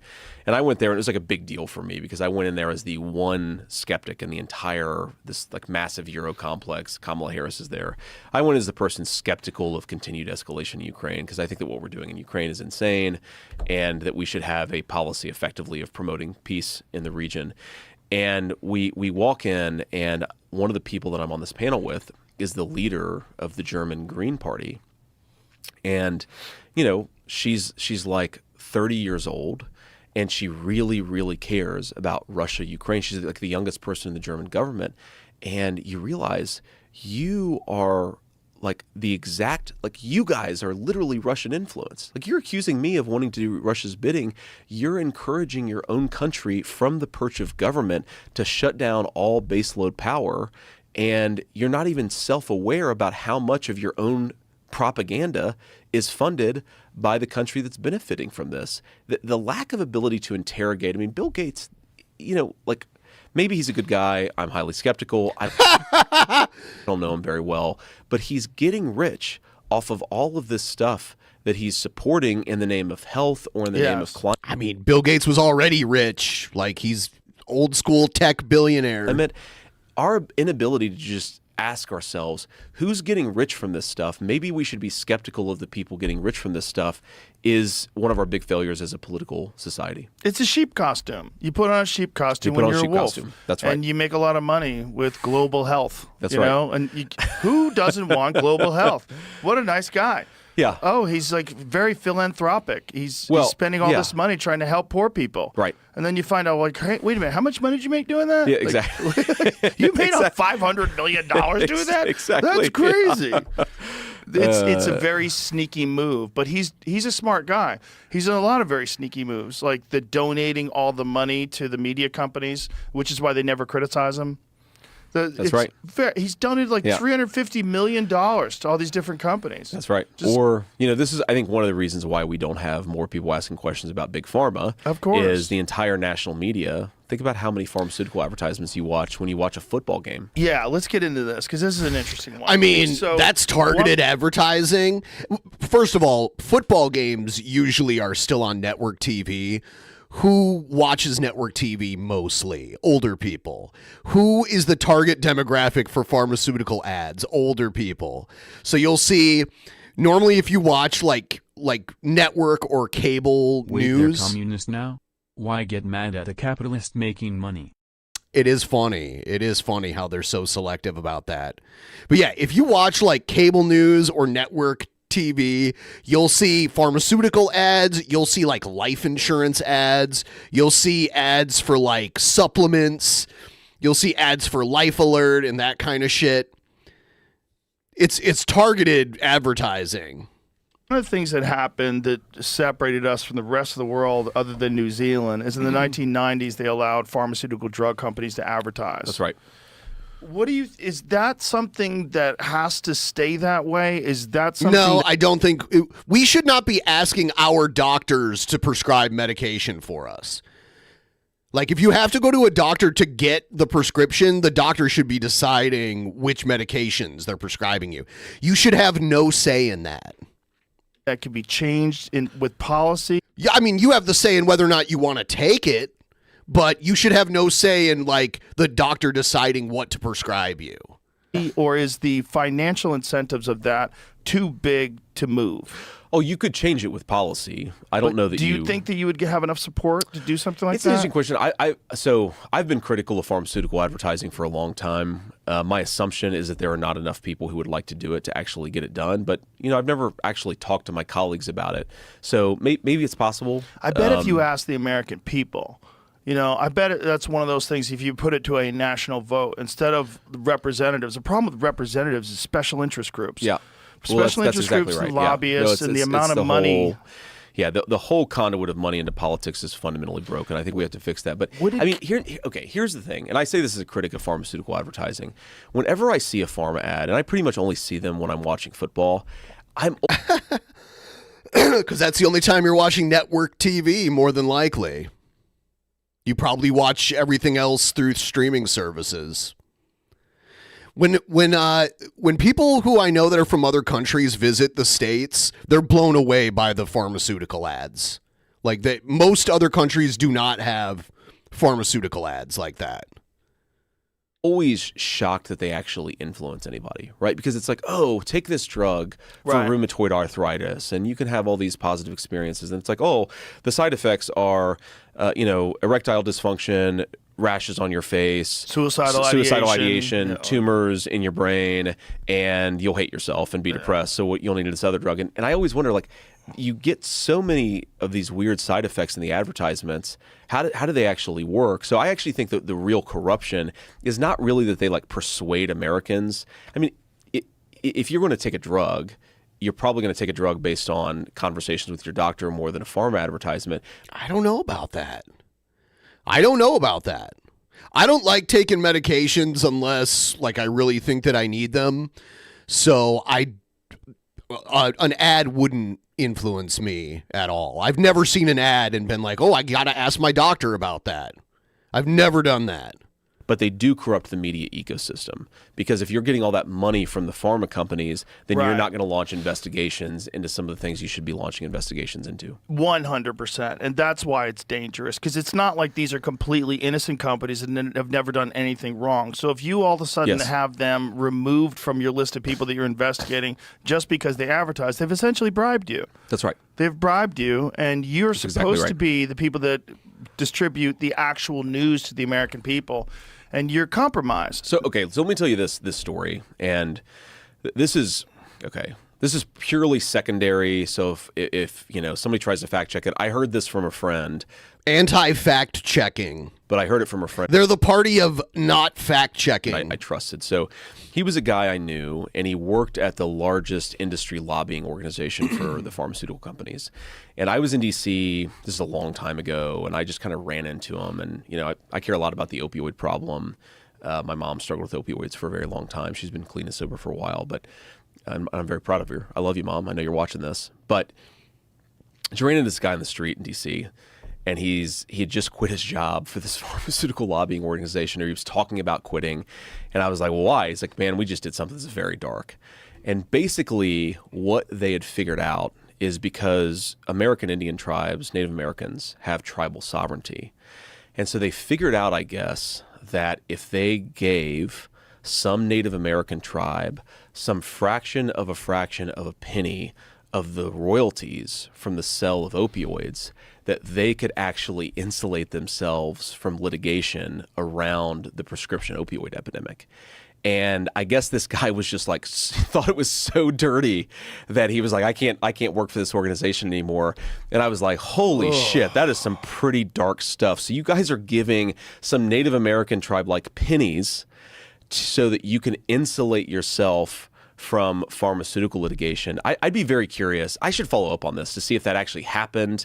But again, just to be clear, if the media tries to fact check me, this is what I heard Well, let's from a let friend. Jamie fact check yeah, it right Jamie, now. I'm very curious if this actually happened. Look into it, because but I think it did happen because I saw the look on this guy's face, and he was Yes, he said he did not fact check it because he is actually anti-fact checking. He even complained during his debate with Tim Walz that he was promised that there'd be no fact checking. like, man, this is some pretty dark stuff. That's crazy. Yeah, man, But that's how it's wild. corporations behave. You know, we were just the trigonometry guys were on here yesterday, and we were talking about it.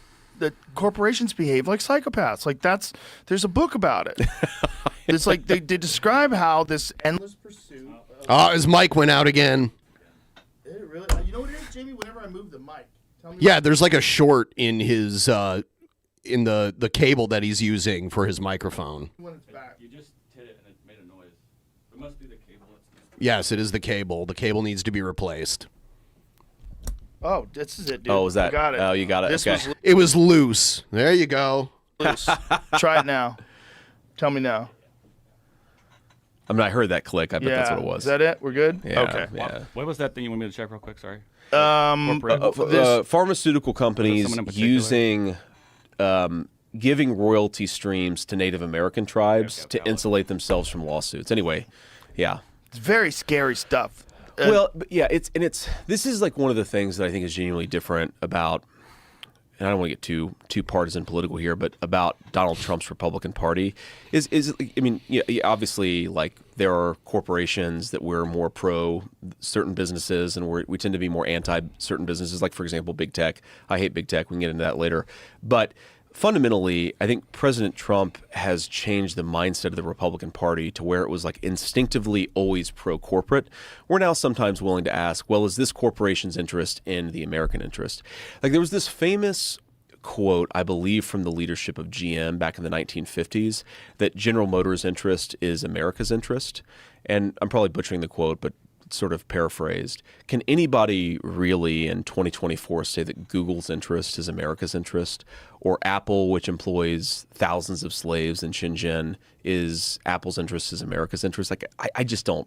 That's ridiculous. And the fact that we're at least somewhat skeptical of corporate power What kind of phone does JD Vance have? in the Republican Party, I think is a very good trend for us. It is kind of weird that one of the wokest companies, if you thought about like woke companies and like super progressive and like on the right side of everything, Apple's like one of the best ones.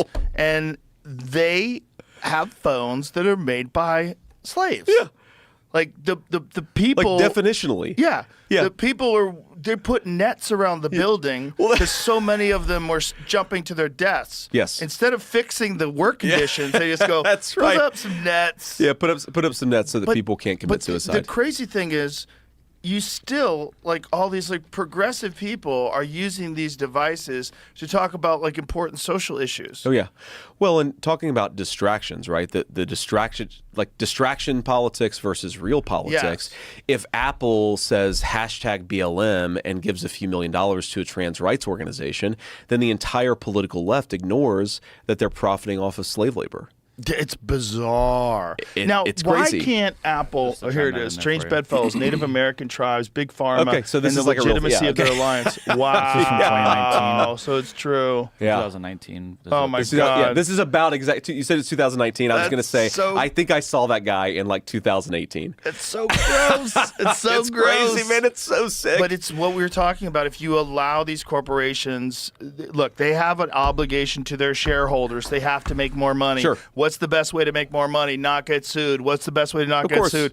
Sir, I found a loophole. Yeah. You get some Exactly. fucking Adderall-riddled Exactly. psychopath Yeah, who's exactly. been working 16 hours like, Yeah. I got a plan to get us out of here.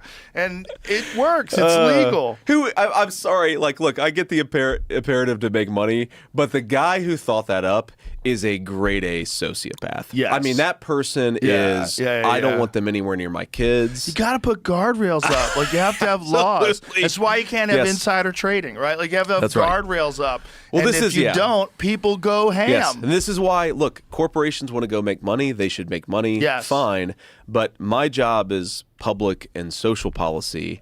And what really pisses me off, and frankly what should piss off more Republicans, because again, historically the Republican Party has been the more pro-corporate party, we should be saying the more that these corporations are engaged in social policy, and in particular left-wing social policy, the more that we should be saying, I don't know that I want to. JD Vance, I believe he was like a after he got out of the military, he was like a Silicon Valley guy, right? He has a law degree, I believe.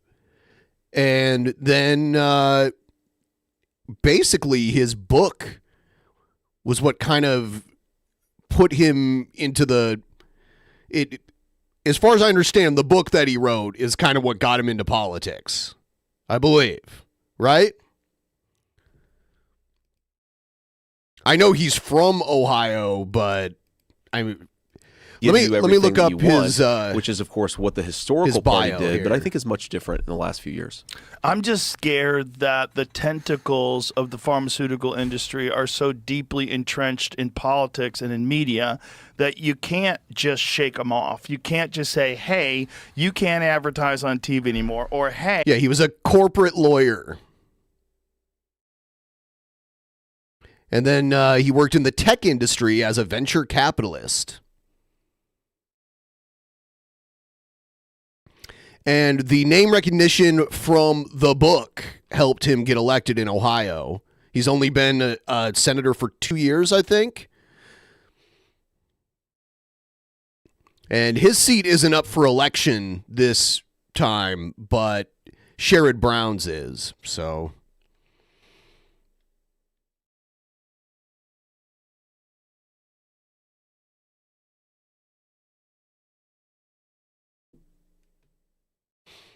Middletown, Ohio. I don't know. I pulled up his wiki bio. I would show it on screen, but I don't want to accidentally show the Joe Rogan video. You no longer have exemption from responsibility from the side effects of certain drugs. Yep. Because that whole thing they pulled off with exemption of pharmaceutical companies being responsible for injuries from vaccines. From the vax was crazy. It's crazy because you just empower these people that have lied forever. It does still exist. And it still exists, and that is totally insane. And I mean, I took the vax, and I haven't been boosted or anything, but the moment where I really started to get red pilled on the whole vax thing was the sickest that I've been in the last 15 years by far was when I took the vaccine. And I've had COVID at this point 5 times. Yeah, you didn't get sicker. I was in bed for 2 days. That was after you had the vaccine, right? My heart was racing. I was like, the fact that we're not even allowed to talk about that, even like he said he had COVID and he didn't get that sick. No like serious injury, but even the fact that we're not even allowed to talk about the fact that I was as sick as I've ever been for 2 days. And the worst. Oh, I watched the movie, the Hillbilly Elegy movie, and it's pretty wild. COVID experience I had was like a sinus infection. Not a good movie. I'm not really. But it has some good actors in it. Willing to trade that. And you don't even, everybody that I know, or a lot of people I know, they talk about the second shot that they got of the vaccine made them really, really sick.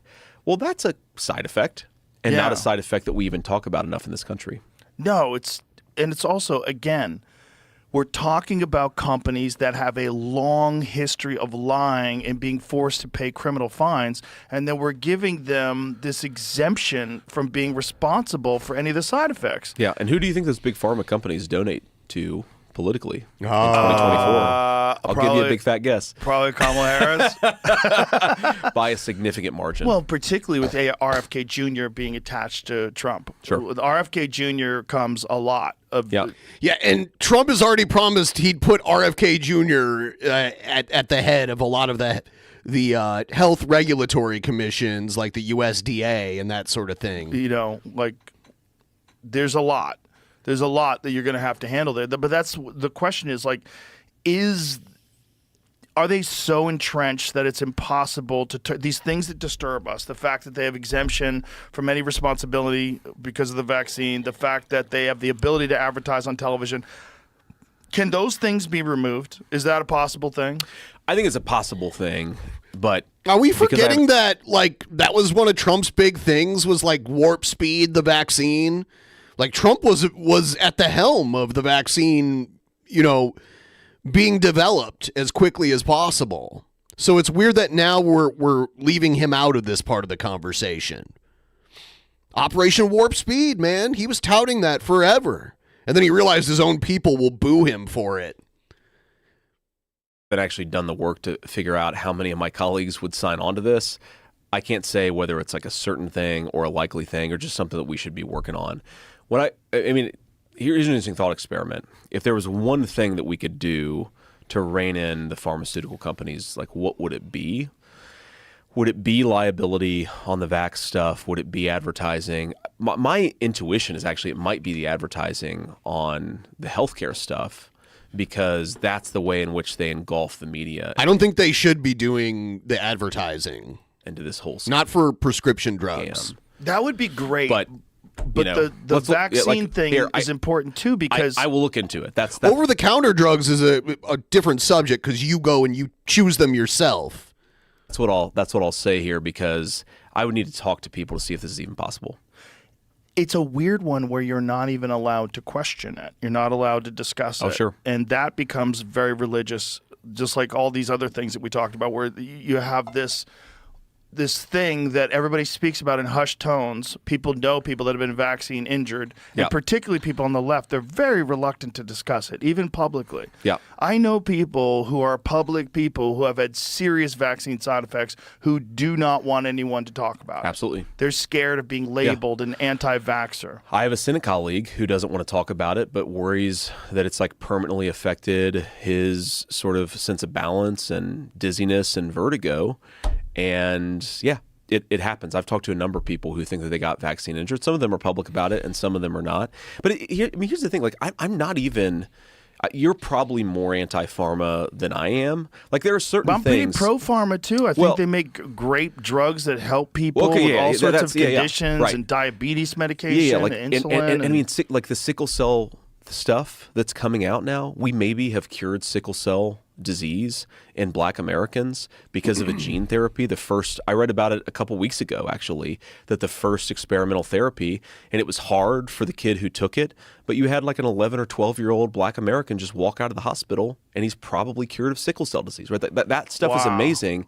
But I actually think that in some ways, what we should be encouraging these companies to do is that, right? Yes. We want them to develop the life-saving drugs. We don't want them to get rich by shielding themselves from liability or working with Native American tribes so that they don't get sued. And I actually think there maybe even is a harmony between those viewpoints, because if they had to get rich by developing life-saving therapeutics, and that's the only way they could get rich. By the way, we are $35 away from 50%. If anyone wants to help us get there, use the link pinned in the top of the chat. Every little bit helps, and we're just trying to get 35 more to get to 50%.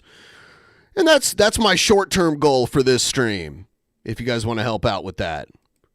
Then they'd probably do more of that, right? 100%. But again, that's where public policy comes in, and that's where like my job is to make sure that when the pharmaceutical companies get rich, they get rich by curing diseases, not by doing like weird psychotic things with Native American tribes. And you can't have this argument that we need exemption from responsibility because otherwise we're not going to be able to profit off of these things. Like, absolutely. Well, that means you're making stuff that too many people are getting sick from, so they're fucking suing you. Well, Nuts. that's socialized costs, right? It's one of the biggest problems with corporate America is socialized costs, but socialized costs, privatized profits. Right. And what you really want is that you want major American companies, and I'm a believer in the market economy, you want them to absorb the benefits but also the costs, and that's often what doesn't happen. Like, for example, so I talked about this train disaster in East Palestine, and the railroad companies hate me because I kind of went on a crusade against them afterwards. And what I realized is, think of all the costs of that disaster. Think of the healthcare costs, the welfare costs from people who lost their jobs, the declining home values in that community, just all of the costs absorbed by that community. and the railroads are paying slap-on-the-hand fines. And it sort of occurred to me that the reason they're not more serious about these train disasters is because they're privatizing the rewards. But when a major train disaster happens, who picks up the tab? It's the local residents and it's the American taxpayer, and that's something that fundamentally has to change. Yeah, that has to change. And when you're talking about the cost from a place like East Palestine, how much can they clean that up? Like, how long does that stay toxic? Man, because it was millions of gallons, right? Wasn't it some? What was the number of gallons? I don't know of the stuff? number of gallons, but it was a lot. And I hate to say the answer to your question, how much can they clean up? The answer is I don't know. And I actually, this is one of my biggest frustrations, probably my single biggest frustration over my time in the Senate is when this happened, a bunch of the residents came to me.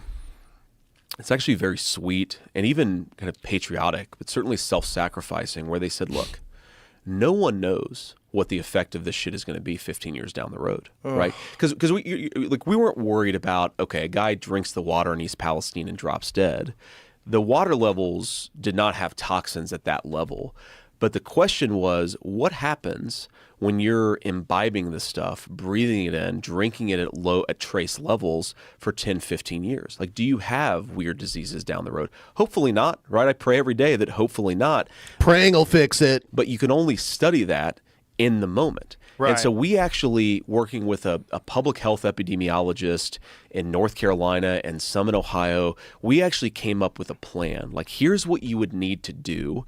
You'd collect samples in the first 6 months to a year after the disaster. And I'm talking about like fingernail clippings, things like that. You'd establish a baseline of toxins in people's blood. And then 5 years later, 10 years later, you'd try to figure out what the toxins were in people's blood 5 years, 10 years down the road. And then you'd ask yourself, what weird diseases, if any, are people starting to develop after 5, 10, 15 years, right? The long-term health effects of this stuff.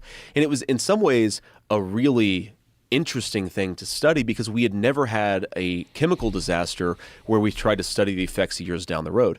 And of course, how much would this have cost? Between $5 and $20 million over the whole lifetime of the study. We couldn't get Biden-Harris. We couldn't even get some of my colleagues in the United States Senate to give a shit. And it's really frustrating to me because the time has now passed, right? All these people who are saying we are volunteering to be a guinea pig to understand the long-term health consequences, the time has passed and we're never going to know because we didn't get the money to do the very small amount of money to do that study then. So you asked that question. The answer is I don't know. I tried like hell to find out. Do you think that there's someone influencing them to not fund these studies because they don't want responsibility for the spills? Yeah, I thought a lot about that. I think in this particular case, it was just bureaucratic bullshit and too many people being distracted. There's a lot of that, right? There's a lot of that, right? And look, sometimes to be clear, there is outright malevolence. There's lobbyists who are in their ear. I think with this case, it was just, a bunch of people in rural Ohio that nobody, except for, a few of us, I care about them obviously, but no person in the Harris administration cared about. And so when we went to the White House and just said, you could move money, like even just give us a couple $1 million to collect the samples and get the study started, and then we'll privately fund it down the road. We couldn't get anything from them. And I think it was just, they were like, we've got bigger fish to fry. So do you know what efforts have been made to clean that area up or what actually no, can I mean, be look, done? we've definitely... Does it show what it is, Jamie? So, yeah. 25,800 gallons of TILX, 25,800, what's that? That's the car. That's the car how much ID. Gallons was on it. The capacity and then the context is what... 100,000 gallons of that. Yeah.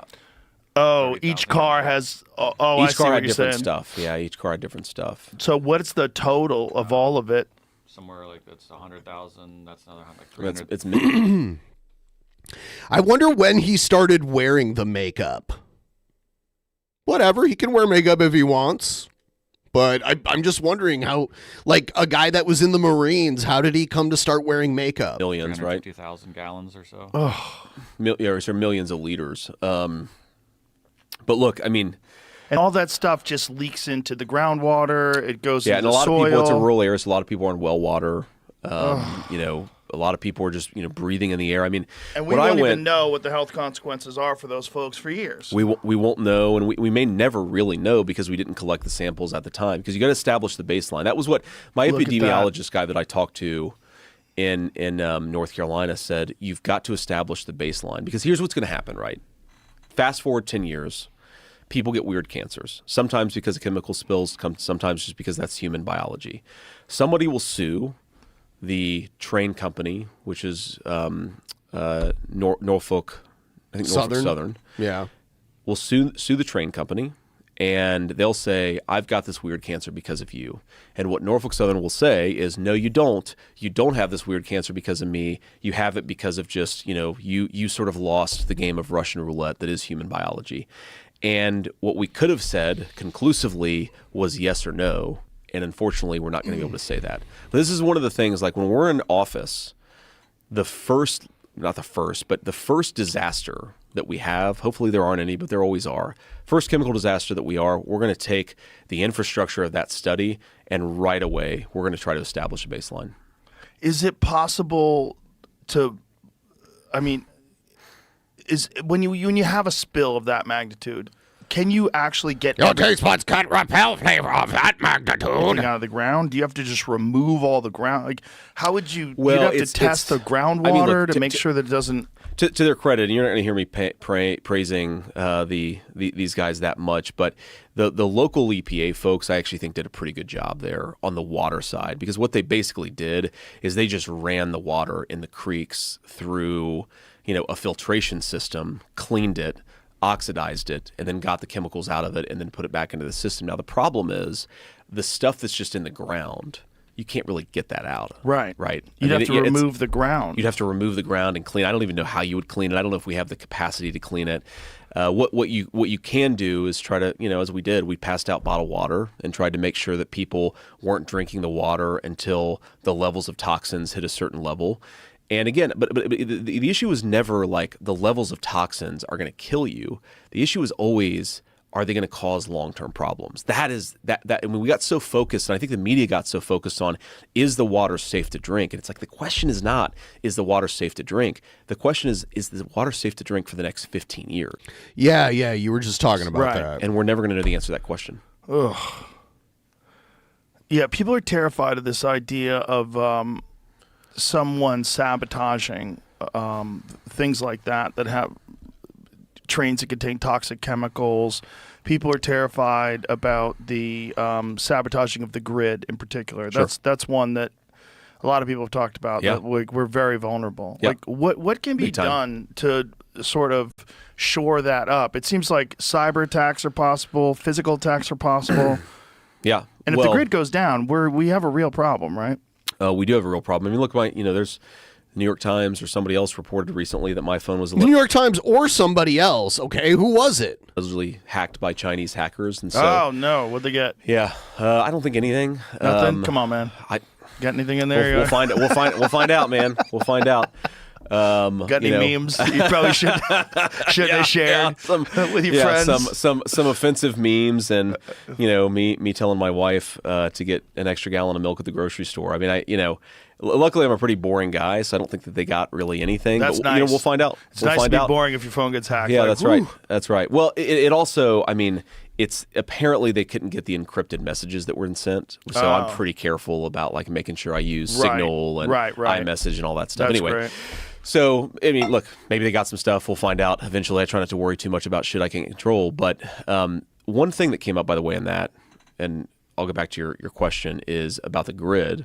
One thing that came up in that is the way that they hacked, and it was also President Trump's phone apparently too, the way that they hacked our phones is they used the backdoor telecom infrastructure that had been developed in the wake of the Patriot Act.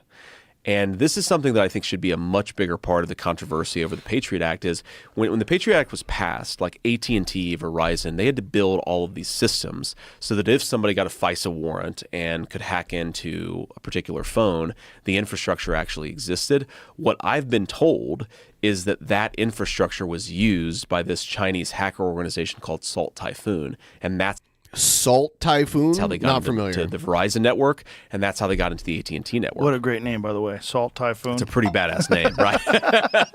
If they have anything on me, I can't be too pissed off at them. At least they named themselves Salt Typhoon.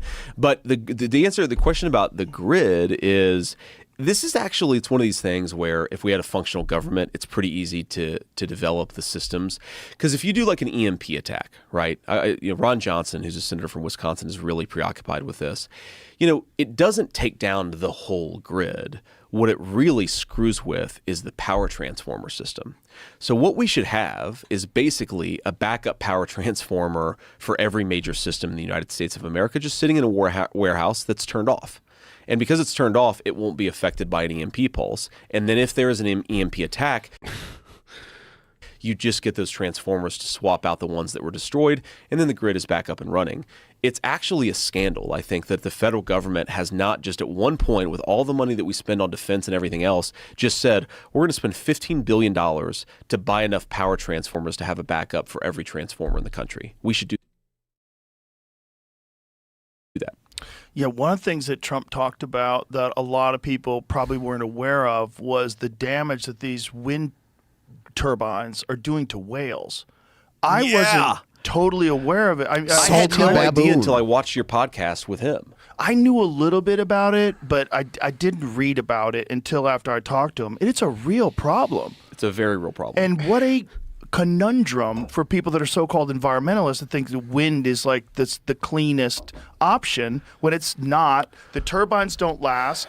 You can't recycle them. It doesn't work in salt water in particular, which Right. is what most of the world's water is.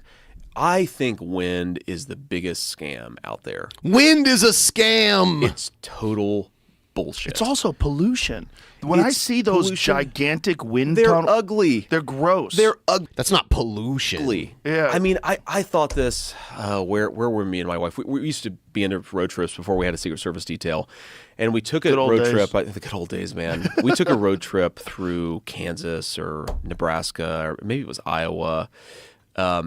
It was one of the... Yeah, they do have wind farms in the more flat states. They'll have just like fields of wind farms. I mean, we went through all three of those states, but I can't remember it's just where. evil, man. We need some good old fashioned fracked and mined fossil fuels. You just go for miles and miles, and you see nothing but wind turbines.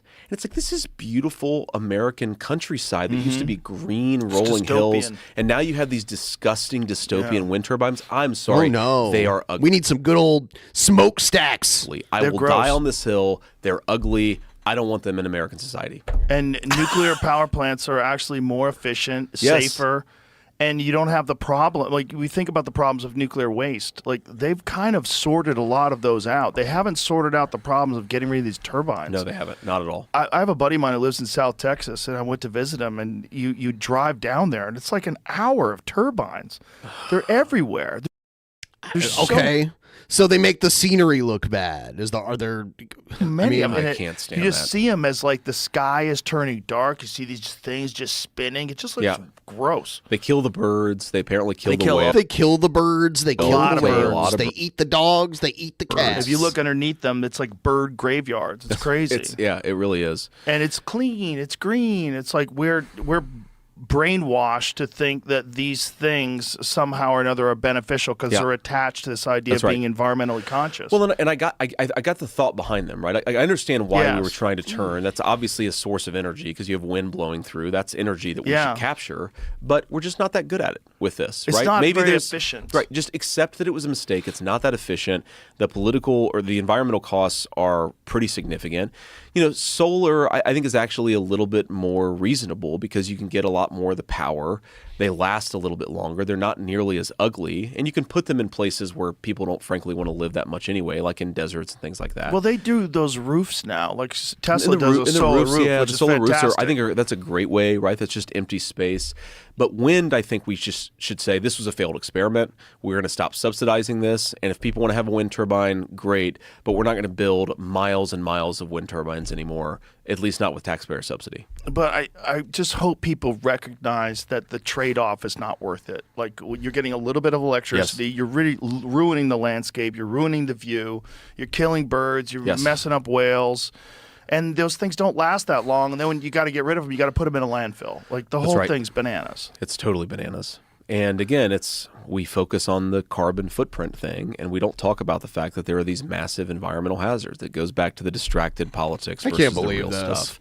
and we should be talking about the real environmental There's consequences of wind also power. it's one of those things that, again, is much like a religion where you must stay with the doctrine. You must Their biggest complaint is that it makes the scenery look bad. follow it by the word. Because if you step out of line and say, actually, when you look at these studies, it doesn't really show that the world is warming. It shows that over the last X amount of thousands of years, we're in a gradual cooling period, and that what's really terrifying is global cooling. Yes. You know, Randall Carlson, who's an expert in asteroid collisions and the Younger Dryas impact theories, fascinating guy. But he says that like I don't the know this guy, periods. but- The periods in history where we came It's very close to gross. extinction are like when there's an ice age. Yes. Like those are the most terrifying. That's right. When there's global warming, you just move to where it's not so warm, and that's what people have done forever. Okay. Well, and you deal with it technologically, right? This is the thing, that the solution to global warming, for however long this warming trend lasts, We call it climate change now because global warming is a deceptive term, because when there's climate change, you can have radical warming and cooling in different parts of the world. So, and they'll still use the term global warming to be like, look, it's actually getting cooler in some places. It's like, yeah, that's why the term has changed, but they love to hold on to that term. is to deal with it technologically, right? I mean, if you look at the number of people who die from disasters in the United States, it's going down because we've gotten better at predicting stuff and helping people deal with things. And of course, you still have terrible things like Hurricane Helene, but they are luckily part of a downward trend and people losing their lives from terrible storms. And, you know, if you really think, that carbon, this is another reason why I'm somewhat skeptical of like the carbon obsessives, is if you think that carbon is the most significant thing, the sole focus of American civilization should be to reduce the carbon footprint of the world, then you would be investing in nuclear in a big way. And then when you say that, the environmentalists say, well, you've got all these poison rocks to deal with afterwards. Well, the poison rocks problem is a less significant. I don't think that there's any like bird species that have gone extinct due to wind farming, right? Actually, domesticated cats that people let wander are more responsible for more bird deaths than any type of wind farm out there. Cats, domesticated cats that are left to roam the neighborhood that they live in. Problem than the carbon problem if you think that we're all going to go extinct in 100 years. So let's deal with the most pressing problem. They're all like, no. And their solution is to buy solar panels that are disproportionately made in China, which has the worst carbon footprint and growing of any country in the entire world. They obviously don't believe their own bullshit, which is why I'm somewhat skeptical of what they say. Also, when you have a movement and your spokesperson is Greta Thunberg and not some insanely intelligent scientist who's done years of research on this stuff, and there's also not a consensus among scientists. There's a lot of scientists that are heretics, that are stepping That's outside right. the lines, that are saying that this is not an issue. And then they're also pointing out the fact that carbon is what trees consume, and there's more greenery in the world today than there was. Most common causes of death for wild birds: collisions with buildings, collisions with vehicles, collisions with power lines, electrocution, oil spills and other contaminants, pesticides. Also, people who poison like rats and other types of animals we would consider like vermin. The birds will eat the poison too and die from it.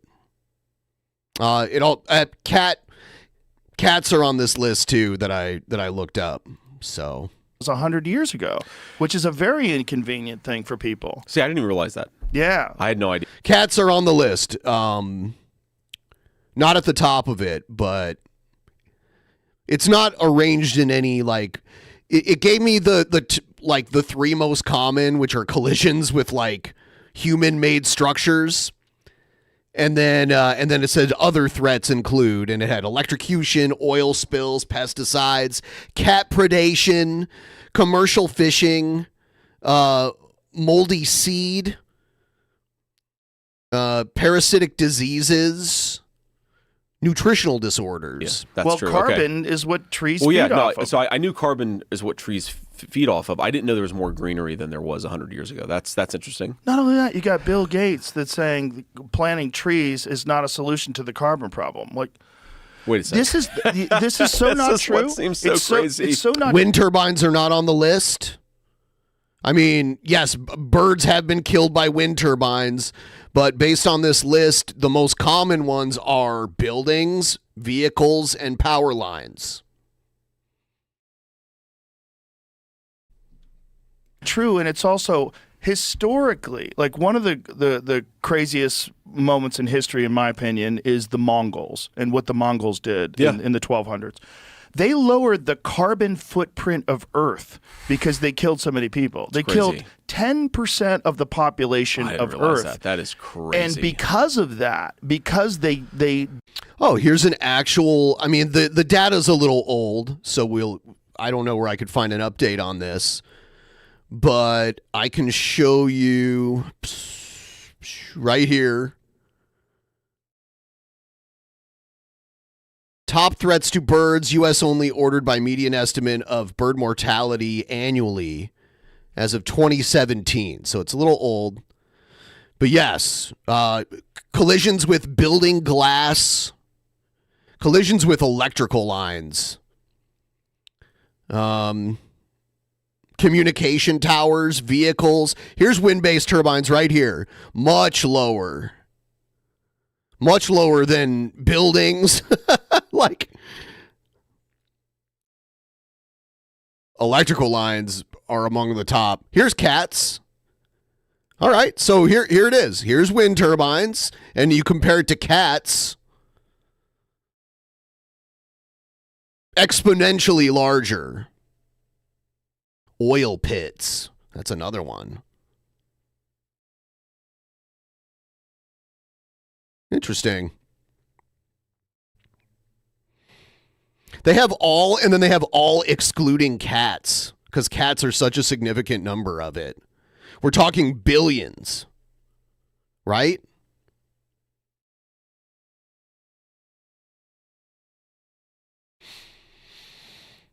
Oh, shit. Gotta...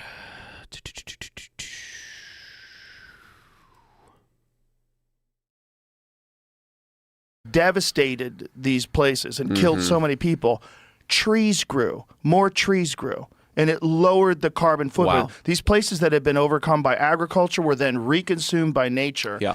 And it lowered the carbon footprint of Earth. Well, there is a fundamentally, it raises the point, there's a fundamentally anti-human element of the radical environmental movement in the United States of America. They're saying we have to reduce population. This is one. And when they say spay and neuter your cats and don't let them wander the neighborhood. It's not good for them, and it's not good for the environment. They're an invasive species. They're superior hunters.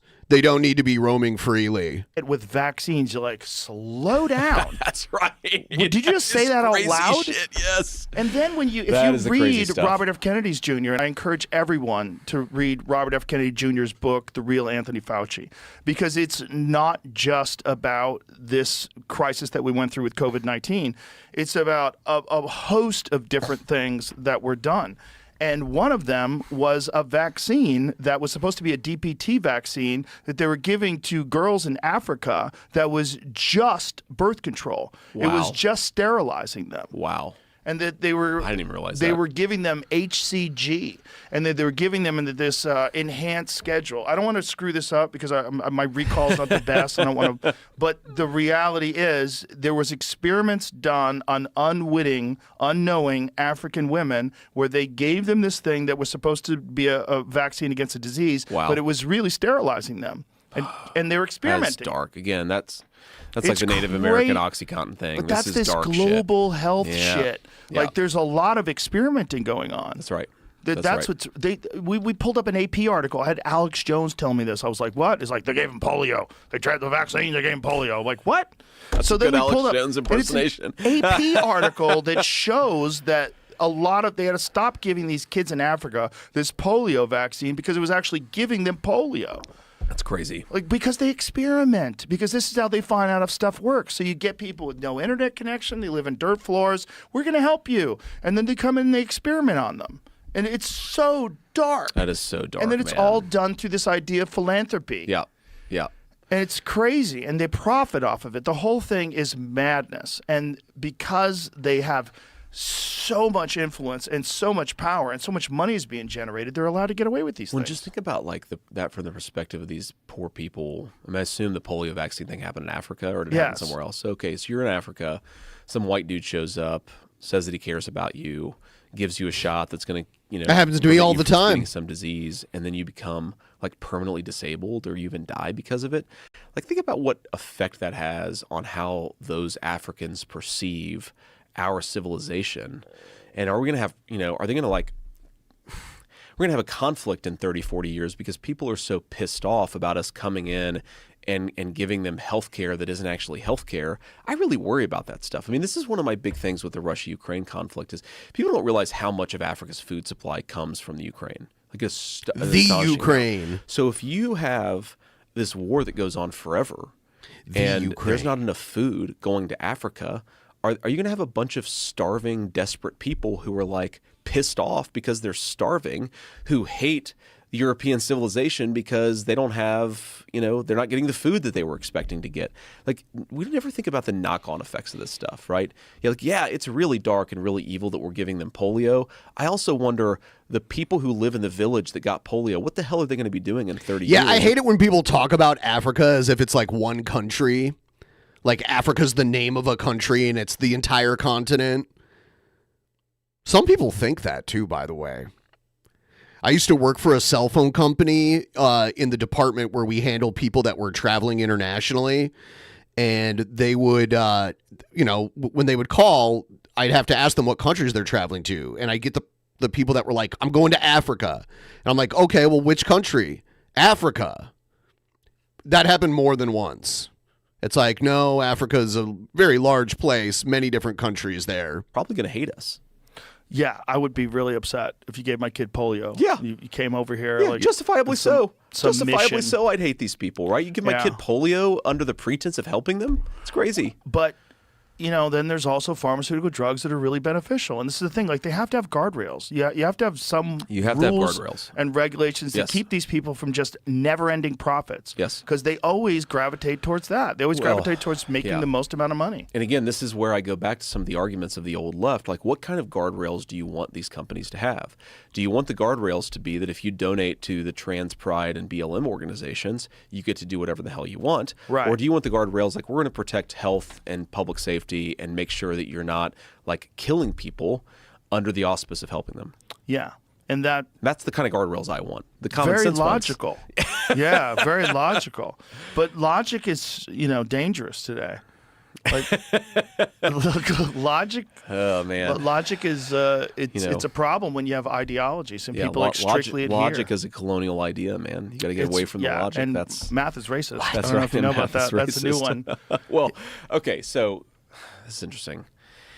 There's this movie that's probably like extremely influential to my entire political worldview, and I didn't realize until last night because I got into Austin late. Usually my wife travels with me. She wasn't with me last night. She's taking care of the kids today. So I get into the hotel room in Austin, and it's very late, and I watch this movie, Boys in the Hood. Have you ever seen Boys in the Oh Hood? yeah, sure. Okay. I watched that movie a ton when I was like 8, 9 years old, and I didn't realize how much that movie has had an influence on me until I watched it last night. Okay, so, all right, for Furious Styles, a lot of his stuff about not letting financial institutions buy up all the stuff in your communities. Obviously, he's talking about black people in LA and not, white people in, rural small town America. But I was like, oh, like that's maybe the first place that I ever heard this idea. Or he talks about like the importance of fatherhood, the importance of especially young boys having a father in the Worldview, home. yes. Vigilant Christian, love that. Whoa! You can't see it, but I just paused it at a great time. I'll show it to you. Right there.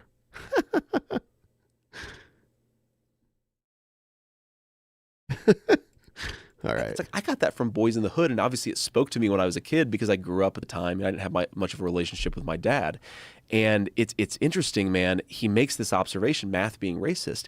He's criticizing the SAT for being culturally biased, but then he says the only part that isn't culturally biased is the math. And it's like, oh, this is like a black nationalist in the mid 80s, because that's kind of the philosophy of this movie, is what you might call like old school black leftism. This movie in the 1980s is saying something that I wish a lot of white liberals would hear today, which is actually math is not racist. It's one, it's one of the things that's like not definitively not racist is math and numbers. You guys are losing your damn minds. Well, math is racist is one of those ones where it's like if you heard that in a cocktail party, you'd be like, anything can be used for racism, like but that someone doesn't mean behind you math is saying math is inherently racist. racist. Like, what That's the- just a we straw gotta get man. out of here, honey. Grab No, your purse. I'd say I want to go. I want one of what they're having. I want to hang out with those guys. That's I- my. So I would- okay. By the way, this is an act of bipartisanship. The one thing that Republicans, man, that I think we got really wrong in the last few years is the anti-Hunter Biden stuff.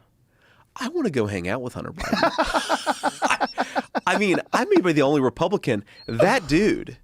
He was like Hunter knows S. how to have a Thompson good without time. the right. Oh my God. All right. So I'm going to watch a little more of this, but I have to go to the bathroom here. So I'm going to step away just for a second here.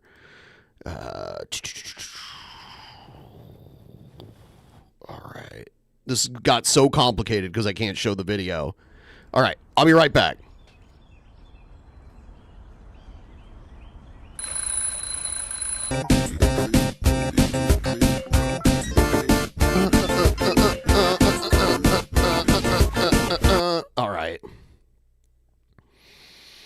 All right, back to this. We'll see how much longer we're going to do this before we move on to something else. By the way, quick reminder, trying to get to 50%. We're $35 away. So if anyone wants to help out, $35 to help us get to 50%. It's pinned right there at the top of the chat. Thank you so much. All right, back to Writing talent. this. That guy went hard. You got to give it to him. I would bet $100 that Hunter Biden is voting for Donald Trump for president. It doesn't seem like he likes his dad. It semes like Well, he I think wanted. his dad. I might bet $20 on his dad voting for Right. Donald Trump for president, especially Right. last night after the garbage comment. Oh, yeah. That guy is trying to help Donald Trump. We're gonna win. I think we're gonna win. But after we win, I'm going to be convinced that Joe Biden was trying to help us the whole time. Well, here's he put one on the thing. MAGA hat. The MAGA hat was crazy. That was not a MAGA hat, by the way. It was not a MAGA hat. It didn't say Make America Great Again on it. It was like a Trump 2024 hat. It was not a MAGA hat. It did not say MAGA on it. So this is a misrepresentation that I've seen many people use. It was not a MAGA hat. If it was, I'd admit it. It was like it said Trump 2024 on it.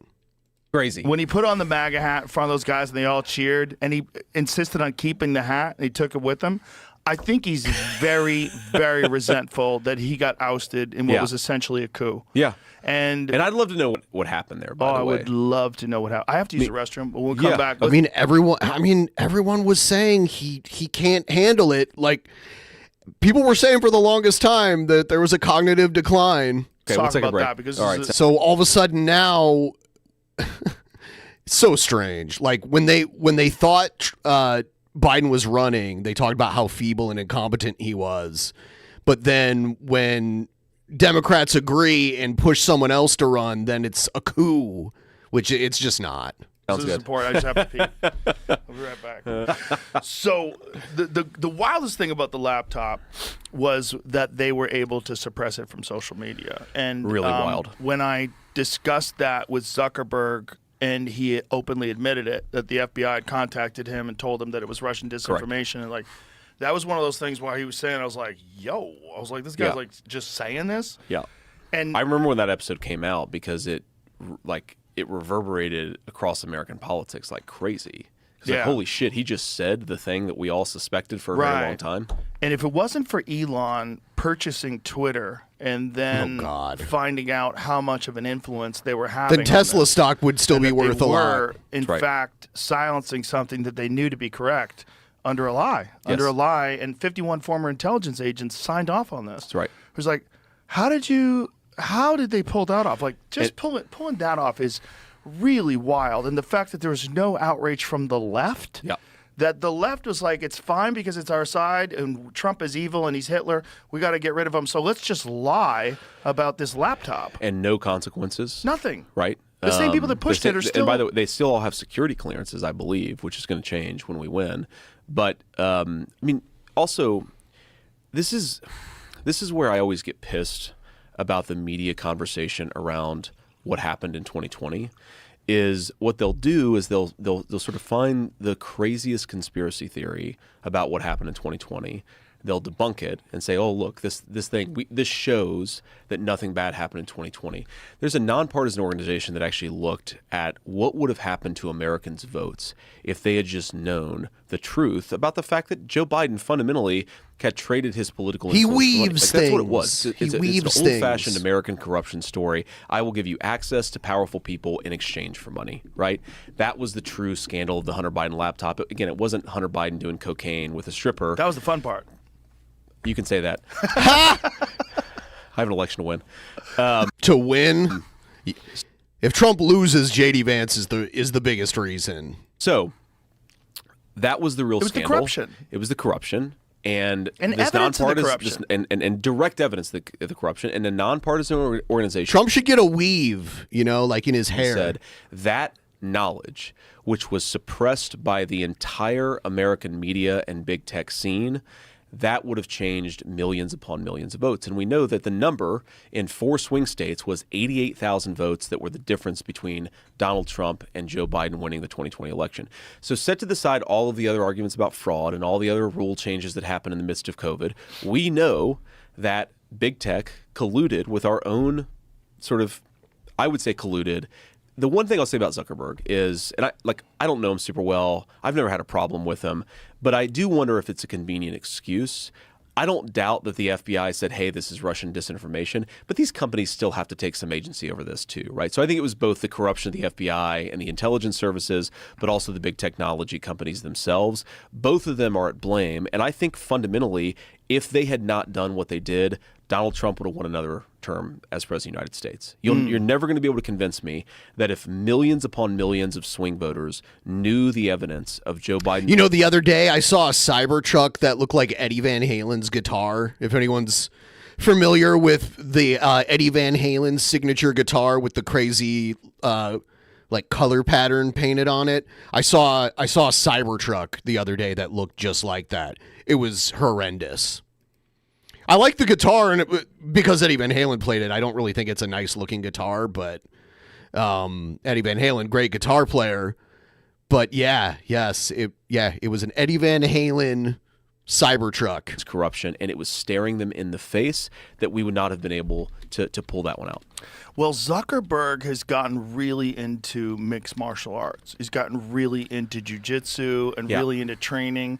And there's very few things that will turn you into a conservative more than martial arts training. There's no way to get ahead other than hard work. Well, have you seen all these studies that basically Aha! There's an online Cybertruck owners club. Interesting.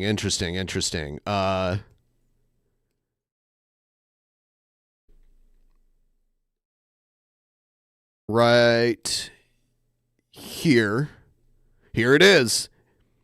And I was like, oh, maybe it's just another person that has the same one, but it says this person lives in Seattle, so it's very likely that this is the exact same car that I saw the other day when I was driving.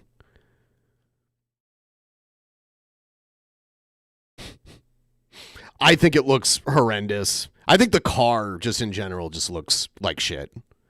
But to each their own. It looks like an N64 vehicle, connect testosterone levels in young men with conservative politics. Oh, yeah. Yeah. So maybe that's what's going on. Can't they just go back to getting like Humvees or something, or Land Rovers? Well, there's a certain amount Maybe that's of why it. the Democrats want us all to be, poor health and overweight is because that means we're going to be it means we're going to be more liberal, right? If you make people less healthy, they apparently become more politically liberal. That's an interesting observation.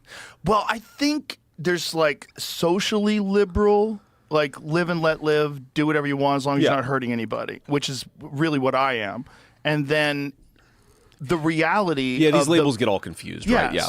And this is where it gets sort of conflated, like the reality of hard work being a virtue. Yes. And this has always been a conservative idea, is that you're really supposed to like make your mark in this world and get up in the morning and work hard, and you should be proud of that. Yes. The only way to get good at jiu-jitsu is hard work. Yes. So everybody who really trains hard and gets good has a certain level of just a true understanding of the real relationship, that the actual the mathematical equation of focus, time, energy, and discipline versus positive results. Yep. And there's only one way to excel. There's no other way to excel at martial arts other than training hard. So it's kind of normal that he's becoming like leaning more libertarian and wearing hoodies now. Yeah. No, my secret jacked. My secret theory is that Zuck is now a Trump supporter, but he can't say that publicly, of course. Why? But, why is that your theory? Hopefully he is. Really difficult to say that now. That's why guys like Bill Ackman and Chamath and all these people that stand out. It's taken real courage. It really has. Yeah, and I like both of those guys. Because they really do get excommunicated. Absolutely. They do. Cocktail parties are a mess after that in Marin County. They think you're a Nazi. And that's putting it mildly. But yeah, I mean, like, one of my closest friends in the tech world is David Sachs. And Dave and I have talked about this because we were both like, it's funny, we were both sort of critical of Trump in 2016, but we came, at that criticism from a right of center perspective. And both of us by 2020 were like, this crazy bullshit has to end. Trump is our guy. And maybe not only is he our guy, but maybe he was like the only one who could have turned the tide against this insanity. And David, I mean, he has become so far out there, and I admire it in a lot of ways. But then sometimes I see what David says, and I'm like, dude, are you going to be like welcome in? Like what?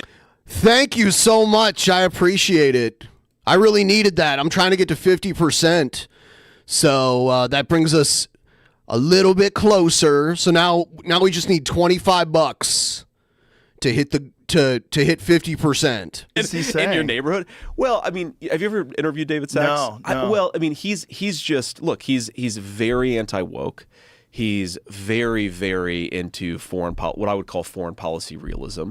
Like, why are we starting these stupid wars all over the world? Our foreign policy should be more pro-peace. And it's just crazy to me because he's so inflammatory about it that and by the way, I love it. Right. I agree with what a lot of what David says. And even when I disagree, I know he's a smart guy. But he is just saying, look, I don't give a shit. If you're going to come after me, but I'm going to say what's on my mind. And I think, a lot of people are going in that direction, which is fundamentally a good thing, is people are sick of being told what to think. And like the First Amendment, obviously, it's a legal document that talks about the role of government in censorship and sort of prohibits government censorship. But it's also a sort of ethic and an attitude that is endemic, or I hope is, to American society, which is we're going to think what we want, we're going to say what we want to. That's an important First Amendment value, even though it has nothing to do with the First Amendment as a legal document itself. And a lot of people are sick of being told what to think. I was very upset when Tim Walsh was saying that the First Amendment doesn't apply to hate speech and misinformation. Totally nuts. Like, especially those two terms, hate speech and misinformation. Hate speech is completely legal in the United States. Not calls to violence, but just like hate speech, that is legal. It's not illegal. Yes, I'm feeling way better. So for those of you who didn't know, on the 30th of October, I went back into the hospital because of my diverticulitis. It flared up, and I got put on some new medication. And then on the 31st, I had been saying that I was going to have my first drink in like a month on Halloween. So I had a few drinks before I went live, and truth be told, on this new medication, it shot me into another dimension. So I did one of the worst shows I've ever done in my life, completely blacked out from a bad mixture of new medication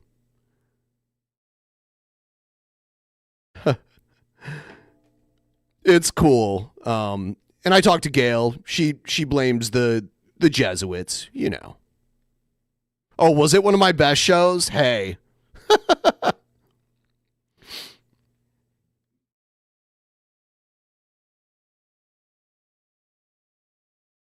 Yeah. Yeah, the people that think I was being genuine, you guys are sick. Okay? Because hate They're speech, in the eye of the beholder. right? It's so subjective, and it's the marks are moving as to what's called hate speech now. It's moving further and further away from If you normalcy. say that an 11-year-old should not get gender transition drugs, that is hate speech according to a significant subset of the left. Yeah, if you call Caitlyn Jenner Bruce Jenner, that's hate speech. A lot of people would say that's hate and speech. you used to get banned for life from Twitter for dead naming someone. Yes. Which is just bananas. Which is Hey, she was the playmate of the century, all right? She has a vast marriage list of some of the most famous and attractive men on earth.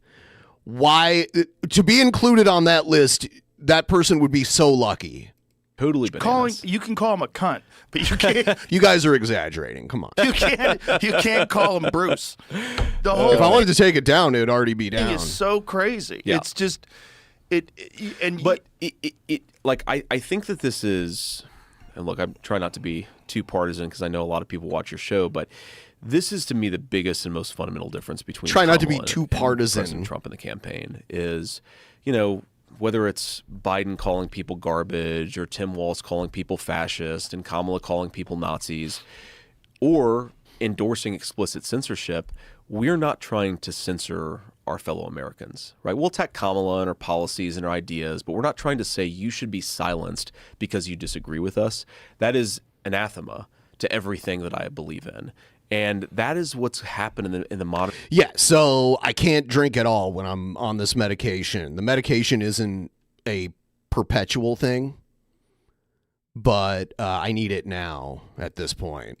So Democratic Party, at least at the leadership level, is they've gotten really comfortable with the idea of silencing people who disagree with them, such to the point where, it's not even that Tim Walz thinks that hate speech should be censored. It's that the governor of a state could utter that phrase without recognizing how fundamentally subjective it is. Right? Or Hillary Clinton saying that we want to censor misinformation. She has come out and explicitly said that we have to censor disinformation or and we lose misinformation. total control. Or we lose... Like, hey, you're not supposed to He's have total telegraphing control exactly. over That's the whole discourse. point. That's the whole point. Is we don't Yes. want people to have total control, and they can utter it without the American media going completely bananas. Just suggests there's something broken about the Going political culture of banana. the left. I mean, there are people on CNN and CBS and all these other sort of mainstream networks. I would call them corporate networks. All these corporate networks that will say, when Donald J. Trump says that if you riot after the election, you're the enemy of the people or you're an enemy within. That is a major threat to democracy. But Hillary Clinton saying that we should censor disinformation, they're just, no big deal. And the fact that they can get so fired up about what I think is a pretty common sense observation that if you riot, law enforcement should have a response to it, but they think that it's the end of they don't care at all. They don't care at all when Hillary Clinton and Tim Walz endorse explicit censorship. That should scare the hell out of us. It should scare the hell out of you whenever any politician is encouraging censorship. Yes. Especially when it's censorship, I mean, that term can be used in many different ways. What are we talking about exactly? about things, like we said, about hate speech and misinformation. Like misinformation according to who? Because we've already shown misinformation according to who? that there's a bunch of different factors. Private platforms can set whatever regulations they want on their own platform. That have control over what is presented as fact. Yes. And they're not always honest or accurate. And these things get put out and it harms people, and then there's some sort of a correction that comes along. Well, the only way to find that out, especially during the COVID times, these things that they called misinformation, how many of them turned out to be true? Almost all of them. It's crazy. The Wuhan lab, it was racist, racist to that's right. assume that when Jon Stewart did that bit on Colbert, did you see that? I have never seen it, no. It's amazing because you see Colbert scrambling and he's trying to like. And John's like, "Do you think maybe the lab that was the Wuhan coronavirus lab?" That, like, maybe it came from there. Like, Well, it was so obvious. I mean, the whole argument for the start of COVID that wasn't from the Wuhan lab was basically, as I understood it, that a bat had gotten a weird. There was a few different explanations, and I don't know if we can ever really know where it came from. But yeah, a lab is a good possibility. I would buy into that. Help Coronavirus. a poor literate streamer that cannot read warning labels on medication. Tip train. Tip train. Yeah, I should have read them, huh? I should have read. And had like fallen into a guy's soup at a wet, or at a a wet market. pangolin was involved. Yeah. There's so much stupidity involved and in that's it. like that was more believable than there's the Wuhan coronavirus lab. And yeah, I remember. And by the way, I did see, I don't know where he is, but King Frederick, I did see him commenting earlier that he saw you calling him out. So I don't know what he plans on doing. He hasn't dropped any donos this stream so far. Tom Cotton was the first major American politician to talk about this. Tom's like a good friend. I don't And really know how to read, actually, guys. He was immediately pilloried as this terrible racist. And,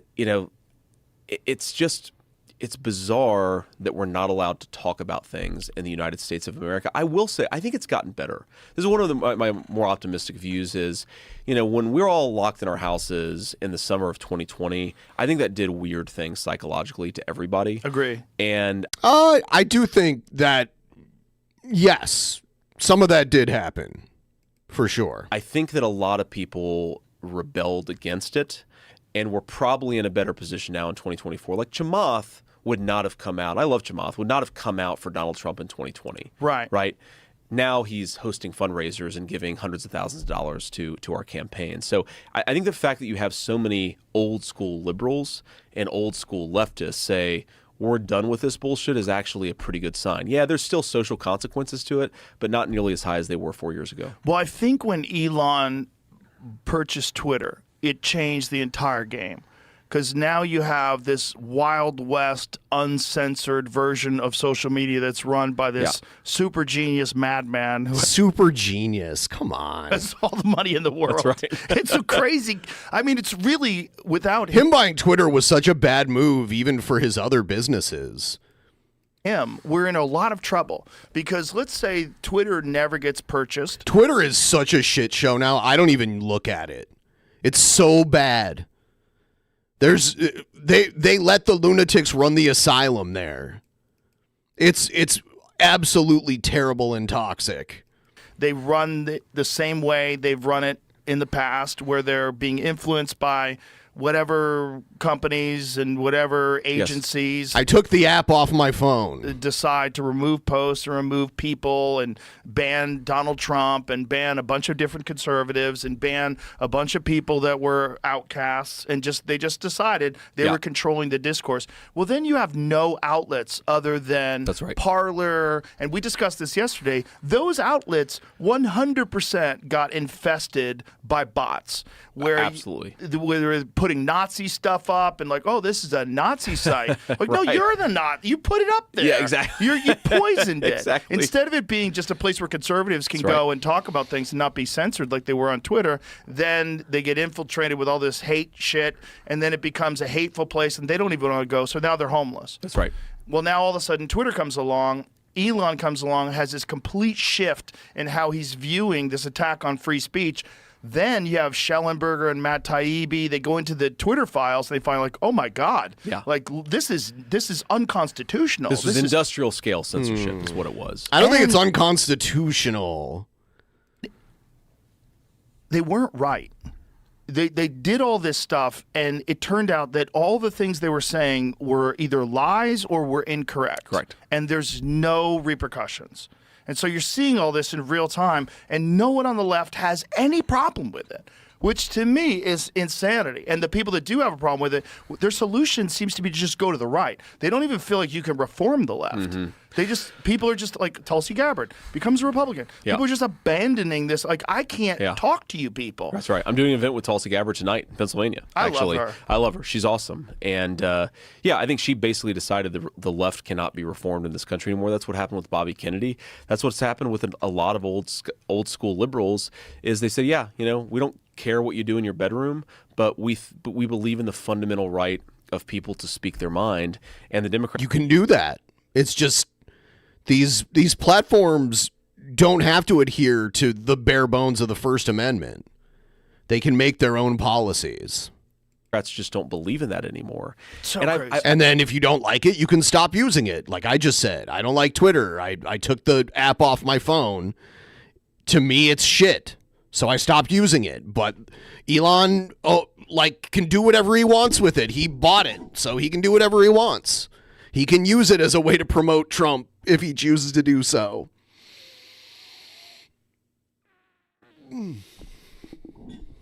Seems pretty simple to me. I don't know what you guys think. I thought a lot about like what is going on there and what's driving it psychologically.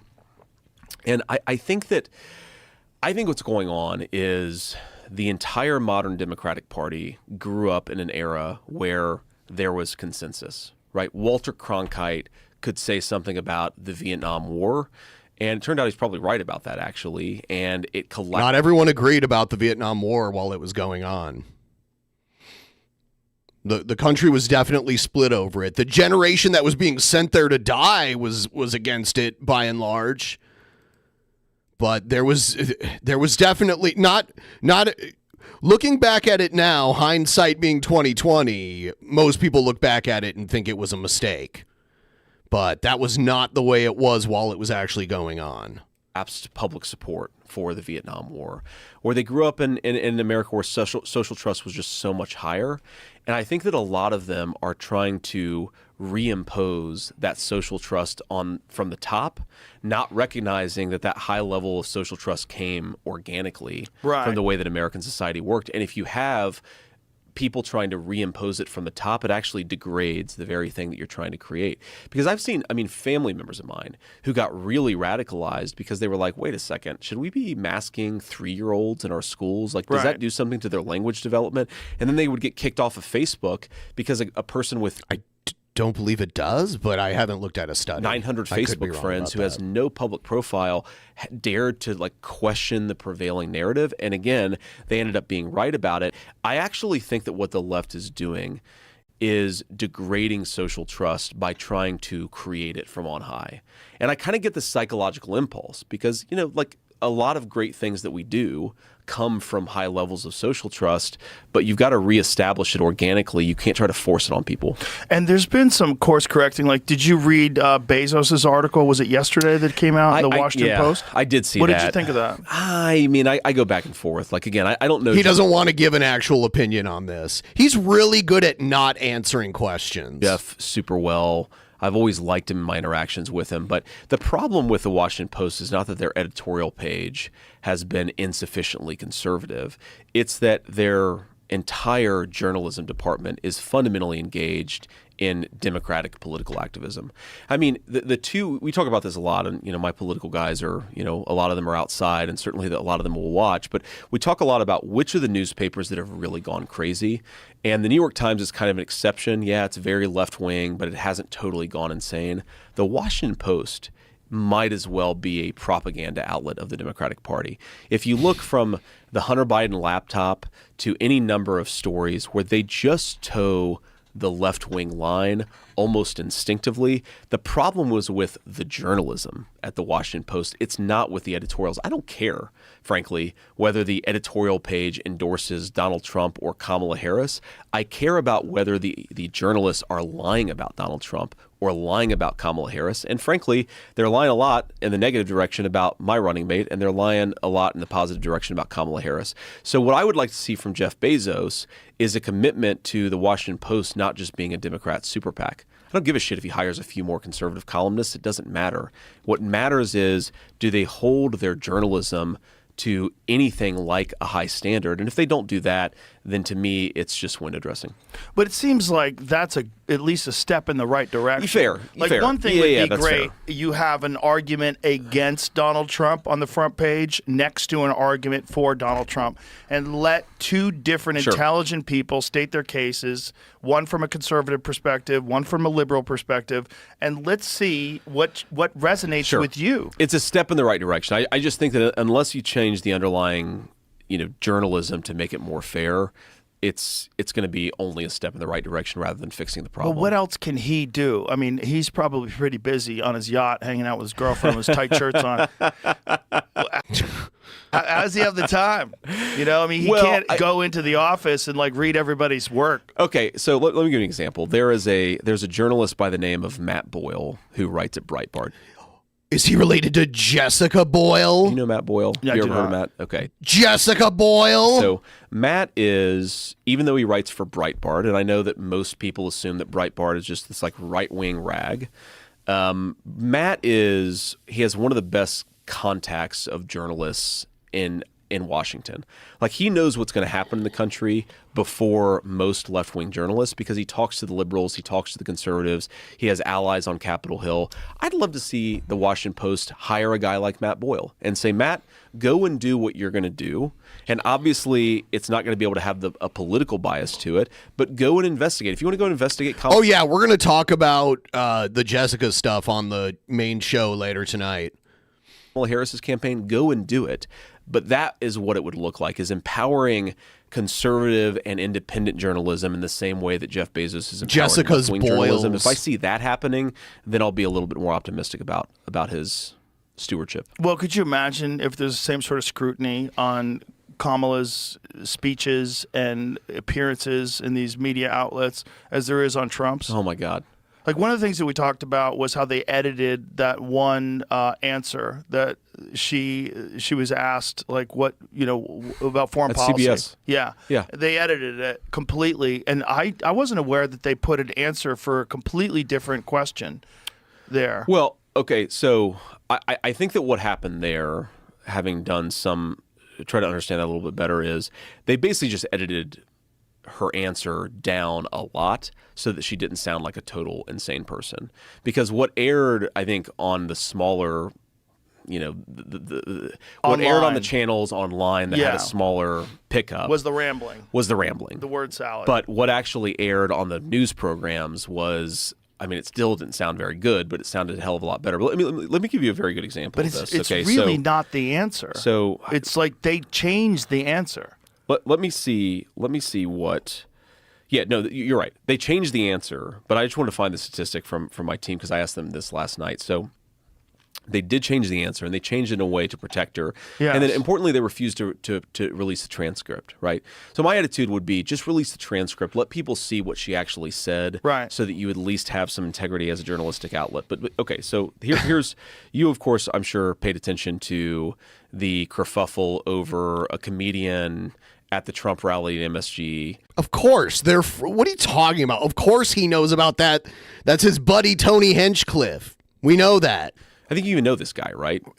Yeah. He's a good friend of mine. Okay, yeah. Tony Hinchcliffe. So he tells a joke about Puerto Rico. The number of mentions on CNN about this joke in the last 48 hours, this was as of last night, 143, on MSNBC 101, on ABC 53, on NBC 32, and on CBS 31. In 2 days, they talked about that joke effectively nonstop. You know what it means to have 31 mentions on NBC News about this particular thing? That is that is saturation. Last night, Joe Biden called the half of America that's going to vote for Donald Trump garbage. Do you think that the word garbage is going to appear on CNN 100? I've actually seen Tony Hinchcliffe do comedy live before. I think it was in 2018. I saw him 141 times. The world was very different back then. Over the next 2 days? No. I would bet no. Now, what's the difference? Well, one difference is that it was a comedian telling a joke, and it's the president of the United States telling what he actually thinks. Another difference is, again, it's a comedian with, at best, a tenuous connection to the Trump campaign.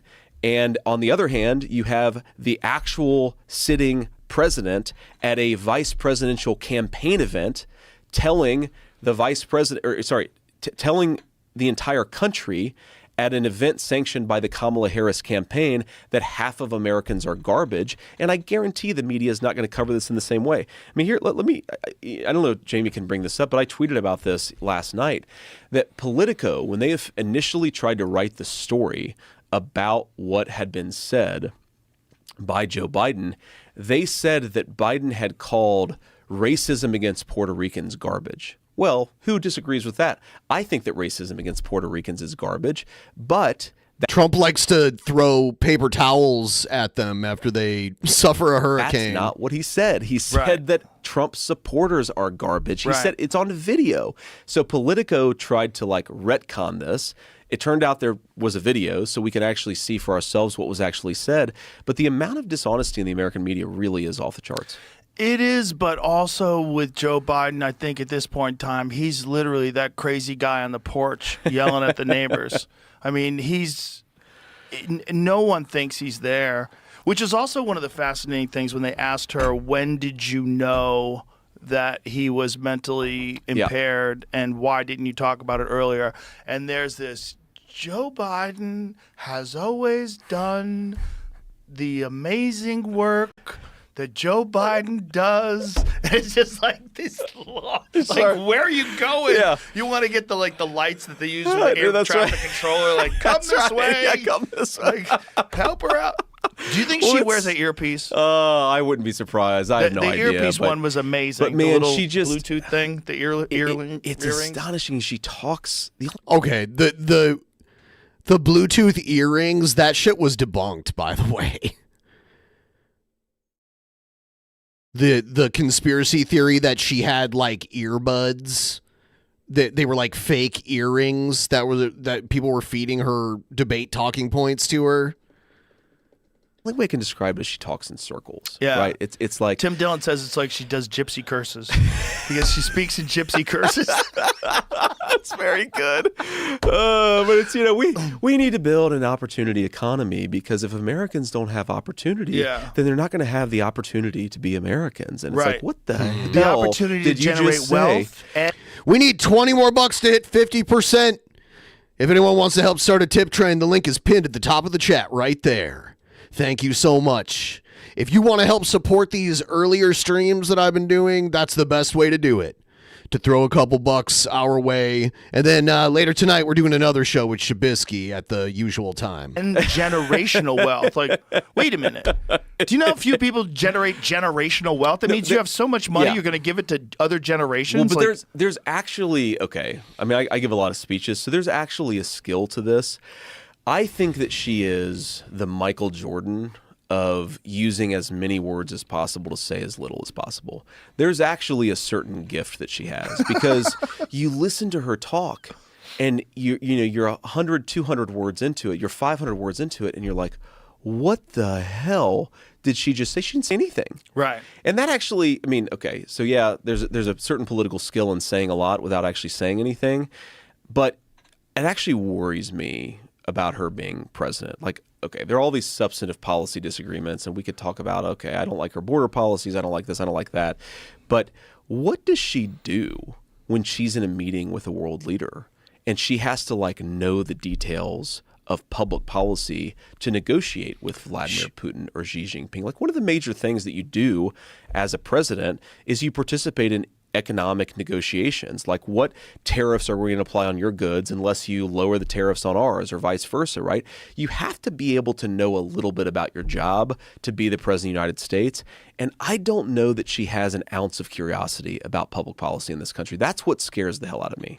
Well, it's just strange that everyone's accepting that this person who is the least popular vice president ever is now the solution to the problem, and that the media machine in just a few days did this 180 and just sold her as the solution. And as long as they keep her from having these conversations where she's allowed to talk, that's right, they're able to pull this off. And the fact that it's happening with no primary should be really concerning to people. Did I fever dream a speech where Kamala told immigrants don't come here? She did do that.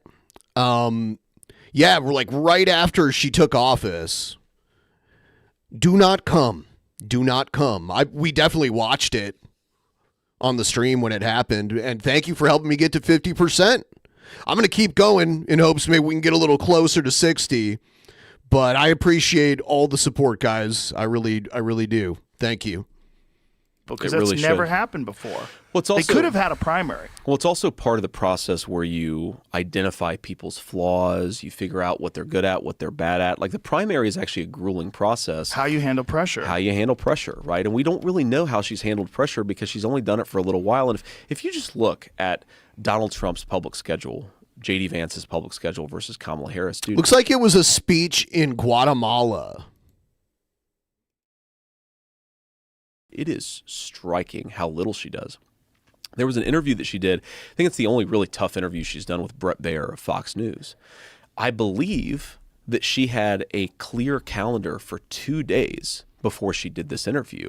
Right here. Here it is. I want to emphasize that the goal of our work is to help Guatemalans find hope at home. At the same time, I want to be clear to folks in this region who are thinking about making that dangerous trek to the United States-Mexico border. Do not come. Do not come. Do not come. The United States will continue to enforce our laws and secure our border. So they're just prepping her? Just prepping her. But, you know, how can you actually, you know, that's not pressure. If you could just take 2 days off for one single interview, that's not pressure. And also just little things. I mean, look, there's this story out there. To be clear, I have no idea if it's true, but there's a woman who has gone on the record and said that Doug Emhoff, Kamala Harris's husband, smacked her in the face in France. Okay, that's been reported on the media. I'm sure you guys can find it if you want to. Okay. Again, maybe it's not true, maybe it is true, but these things take time to actually figure out and investigate. And here's the thing. You know this, I know this, most people know this. I know it, you know it, everybody knows it. That usually doesn't stop with one person. Like most domestic abusers are serial domestic abusers. Is it in the public interest to do some investigation about whether the White House, the president, could be sharing the White House with the person who is engaged in domestic abuse? That is in the public interest to know. Not only is the American media not that interested in it, but most importantly, you don't have the time to really investigate some of these accusations. Meanwhile, every time somebody says anything about Donald Trump without an ounce of evidence, the American media picks it up and runs with it and makes an entire news cycle.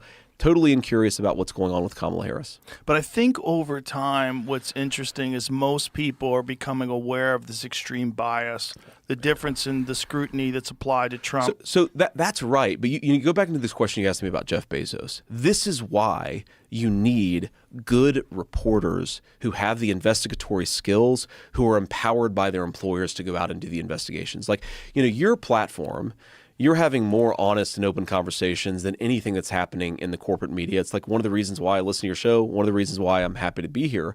But you don't have like a person working for you who's going to go to like France and talk to this woman and investigate whether this is true. This is why, I've told Elon this, but like the most useful piece of philanthropy, if you're a right of center American, would be to set up a nonprofit organization where you pay a really good reporter for 5 years, you give them complete job security, and you just tell them, go off and investigate. You tell what's them, going do on not in the world come. And bring it back and report on the truth. Because if you don't have that, then that is where the media still has a fundamental advantage over us, is they've got an army of people investigating me and Donald Trump. There's no one really investigating Kamala Harris.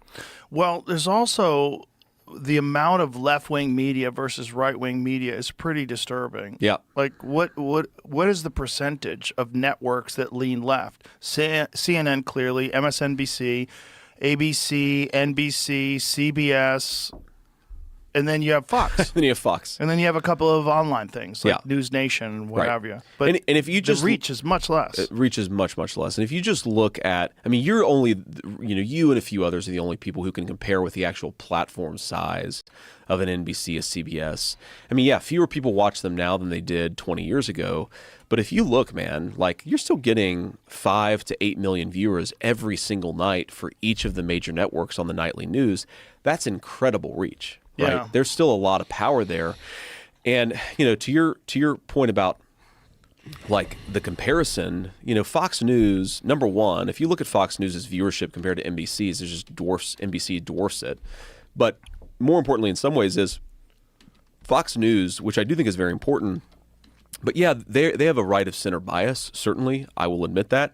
But if you look at how much I'm so Fox glad he News is admitted it. covering the left fairly versus the right, it's much more balanced than like an NBC. Right? Like NBC would never have an interview with Donald J. Trump where the journalist is asking tough questions, but is like sitting down and broadcasting Donald Trump for an hour. Fox News would do that for Kamala Harris, and they did do that for Kamala Harris, and there's a real difference there. Well, there's also like the way Brett Breyer interviewed Bear. How do you say Brett his name? Baer. Bear. Yeah. The way he interviewed Kamala Harris is very similar to the way he interviewed Donald Trump. Exactly. Exactly. And nobody accused him of doing anything sneaky then. No. Or no one was even angry at him then. Well, because the expectation is that you're going to interrupt and you're going to fact check and you're going to try to actually do the job of an interviewer. But the expectation is that if you touch Kamala with anything other I remember when Fox's like slogan was fair and balanced, and no one believed that. It's funny that they used to, you're watching Fox News, fair and balanced. kid gloves, you're not allowed to do that. But I think most people are upset. It's one of the reasons why the movement is so, the movement towards Trump, they're so enthusiastic. They're so energetic. Yeah, absolutely. It's because they do realize that there's The no spin zone. You remember that? Bill O'Reilly, no spin zone. this imbalance, and they don't like it. And they think that the only way this is going to get fixed is someone who's a complete outsider. And you can't be more outsider than a guy who they're literally turning the judicial system against That's right. him. They're That's literally right. trying to prosecute him like a banana republic. And Yeah. they're doing it over and over and over again. And they're doing it, they're speaking about it openly. We're going to put him in jail. We're going to lock him up. Yeah. And that way we're going to They're bragging about it. keep him from being in the office. Well, then, I use this analogy a couple times publicly, but so what's interesting to me about toddlers, and I've talked with Tucker Carlson about this. Toddlers lie in a way that's very different from how everybody else lies, right? So, like, if you're telling a lie, normally, hey, did you do that thing? You would say, no, somebody else did it. I like how he's teaching us how to lie effectively. Or they kind of qualify it a little bit. Let me give you an example. My 4-year-old, I'm a big baker. Probably surprised by that, but I'm a big baker. And my 4-year-old and I are making an Oreo cake a few weeks ago. And my 4-year-old is helping me. He likes to help me out a lot when I bake. And I go to the bathroom, and the Oreos that we're supposed to put in the Oreo cake, like crumble them up and put them in the cake. Didn't he say he was baking crescent rolls before? Like half of them are gone when I get back. And I'm like, buddy, what happened to the Oreos? And he looks at me, and without a hint of irony or shame, he says, I didn't eat the Oreos, you did. Right? So that's the way that Kamala Harris lies, is I didn't eat the Oreos, you did. Not only does she actively brag, and has her administration actively bragged about trying to arrest her political opponents, she will go out and say that if Donald Trump is the president, he's going to arrest his political opponents, even though he already was president, and he didn't do that. Did you see she went on Shannon Sharp and said that he's going to take away your Second Amendment rights? It's crazy. The person who literally wants to confiscate firearms, Kamala Harris, is saying that Donald Trump wants to She wants to confiscate take away your Second Amendment rights. Huh? Dude, the thing that, okay, do you know Steve Bannon? I don't think, isn't it true that like all of the changes, well, Trump banned bump stocks, so he did a firearms ban, right? And then like assault weapons bans, those weren't retroactive, right? The people that already had them, like in the places where they did ban like AR-15s or whatever, the places where they did that, it wasn't like you had to give it back if you already had it. You just couldn't buy new ones, right? That's what I thought. I don't see anybody trying to... I don't see any prominent politicians trying to like literally march to your home and take your guns away, you know? And I don't mean them personally, like sending the police or whatever. I don't believe that that's anywhere close to happening. There'd be bills in Congress right now trying to make it happen if that was the case. Yes. Okay, fascinating guy. Didn't he just get out? He got out of prison yesterday. They have the audacity to say Donald Trump wants to jail his political opponents. Steve Bannon just got out of prison after a 4-year prison sentence yesterday. And by the way, do you know what he was put in jail for? Do you know the actual charge? No. Contempt of Congress. Eric Holder, who was Obama's attorney general, was found in contempt of Congress, or at least was, there was, Congress found him in contempt. It was never litigated. He was never tried to put in jail. There was no court case around it. The contempt of Congress that Steve Bannon engaged in is that the J6 committee, or one of these, Banana Republic committees from the congressional Democrats, they issued him a subpoena. He, under the advice of his lawyers, felt that he couldn't actually respond to the subpoena because executive privilege applied. They held him in contempt of Congress, and they threw him in prison for it. A charge that has been levied against multiple Democrats. Republicans never tried to throw anybody in prison over it. Steve Bannon just got out of prison. Kamala Harris is literally using the power of government, has already used the power of government to jail her political opponents, and she's saying that Donald Trump is going to do the thing that he didn't do and she did when they were in respective positions of power. Do you think it's because they're worried that if he gets into power and he gets back into the office, that he's going to start investigating a lot of this stuff, and the 51 former intelligence agents? That's exactly what they're afraid of. Yeah. They're afraid of consequences. They're afraid of, and look, do I think the 51 intelligence agents who signed that letter should go to prison? No, but should they be stripped of their security clearance? Absolutely, I do. Right? They lied. They used their position of authority and lied to the American people about something that was in the national interest. If there are no consequences for that, then what are we doing? And they're probably very concerned with a trial that's going to reveal what the elements of that particular story really were. Like, there's a lot of corruption there. There are, I'm sure, higher ups. There are people who said one thing in public but said something else in private. There probably is, at some level of that whole thing, people who maybe perjured themselves or at least unethically lied. Look, there's a lot going on there, but Donald Trump is not going out there and has never said, I want to arrest you because you're a Democrat. He's never said, I want to arrest you because you disagree with me. He's never said, I want to censor you even because you engage in disinformation. What he has said is that we should investigate some of the obvious sources of corruption in the United States government. That's not going after your political opponents. That's what Kamala Harris did, actually. Well, one of the things that he's talked about pretty openly is that he could have gone after Hillary Clinton, and he didn't because he thought it would look bad for the country. Yes. And it's true. I mean, he really could have. She did commit crimes. The FBI, a Democrat who's supporting Kamala Harris, said that she committed, I think, not just crimes, but maybe felonies. She committed felonies, and what Donald Trump did is said, you know what? It's bad for the country. A lot of my voters would love me to prosecute. People are saying this. Hillary Clinton, but it's bad for the country, so I'm not going to do it. That is the exact opposite, of course, of what Kamala Harris and Joe Biden have done. And again, the media, it's a total upside-down universe where they accuse us of doing the very thing that they've done themselves. Yeah, it's really wild to watch. It's the gaslighting is off the charts. So there's a bunch of things that people are deeply concerned with in this country. And it seems like for men, it's the economy. That seems like the primary thing that people are concerned with. And it seems like for a lot of women, it's abortion. Sure. Abortion and Roe v. Wade is a big concern. Yeah. Now, if I'm correct, your position, and this is what they wanted when they overturned Roe v. Wade, they wanted to leave it in control of the states. Is this your position? Yeah. So what President Trump has said, and what I've said, is abortion is now a matter for state legislatures, state voters to determine. And I mean, one, that's always what the argument was, right? If Roe versus Wade goes away, then the state legislatures, the state populations are going to make each individual abortion decision the same way that, like, California has different laws on a whole host of subjects than Alabama does. The idea is that, California would make its own abortion policy, Alabama would make its own abortion policy. We've made certain laws where we've determined it's not up to the states to decide federally. There are things that are unconstitutional, and I think bodily autonomy is one of those things. See, and so there's a basic sort of principle of federalism at work there, but I also think that, knowing Donald Trump well, I think he's motivated also by a desire for us to just stop having a culture war over this particular issue and to let the voters in these states make these decisions while the national government focuses on things like lowering the cost of groceries and lowering the cost of housing and securing the southern border.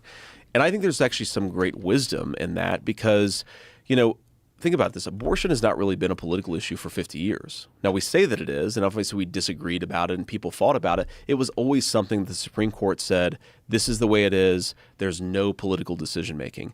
Every European nation has made abortion policy democratically. And that's what Donald Trump is saying. Do what every European nation has done.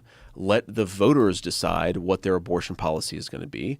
And we're going to focus the national government on different things. And I say this as somebody who, I genuinely, want people to choose life. And I'm, a big believer in families. And I think, having children. He believes in families. Revelatory experience for me. And I want our country to be more pro-family, more pro-child.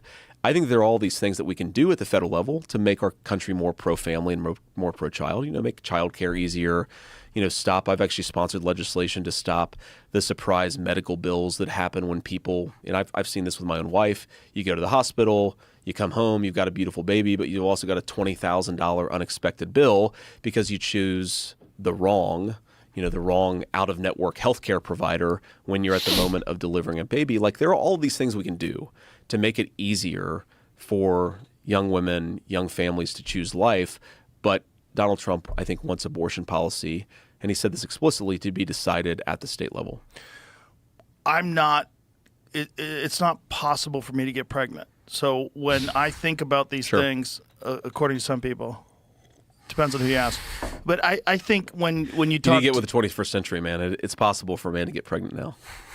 For most people, I think one of the issues is, or for a lot of people, one of the issues is that men are making decisions for what women can and can't do. I hear that. And one of the more concerning aspects of this is, like, say if you live in a state like Texas where there's a limit to when you can get an abortion. I think it's like 6 weeks, which a lot of people think at that point in time you can't even tell whether or not you're pregnant, and this puts a lot of women in like very vulnerable positions. And then there's this thought that they could go to another state where it is legal and have an abortion, but they could be possibly prosecuted for that in their state. That's concerning to me, that we can make, if there's a place in the country where it's legal to have a medical procedure and you live in a state where it's not legal, that your state can decide what you can and can't do with your body. All right. So I think I've reached max capacity on this, right? I mean, we've been listening to it for 3 hours. It's almost over too. We're like 3/4 of the way through it. So I think we've all gotten our fill, right? I would say so.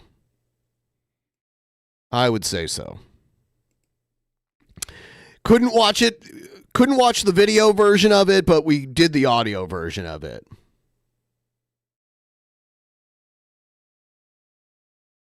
Oh man, I've been listening to it for over 3 hours. I think I've had my fill of that. Please like the stream if you haven't already. I have the Cobra stuff saved for later. I wasn't going to do the Cobra stuff now. I was going to do the Cobra stuff later tonight. So I'm going to take a break in the middle for a few hours. Shani? I don't know. I don't even know what's going on with Shani's stream.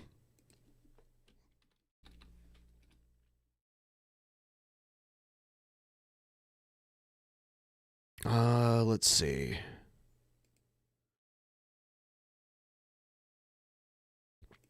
Her channel is now called Authentically Shani. Oh, she did do a stream.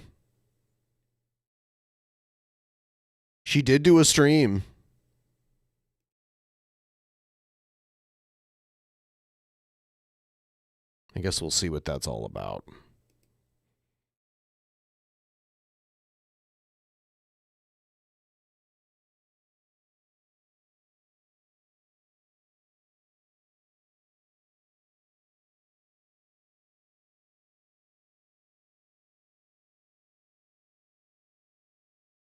Oh, yeah. I'm not doing Cobes now. I'm doing Cobes later tonight. I already made a thumbnail and everything, and how Jessica called the cops on him and all this shit. We got all kinds of shit to watch tonight.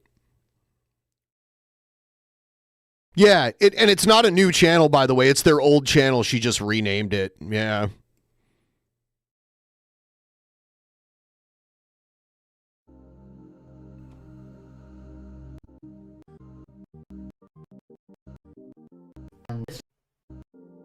I wonder where she is now. Horrible day.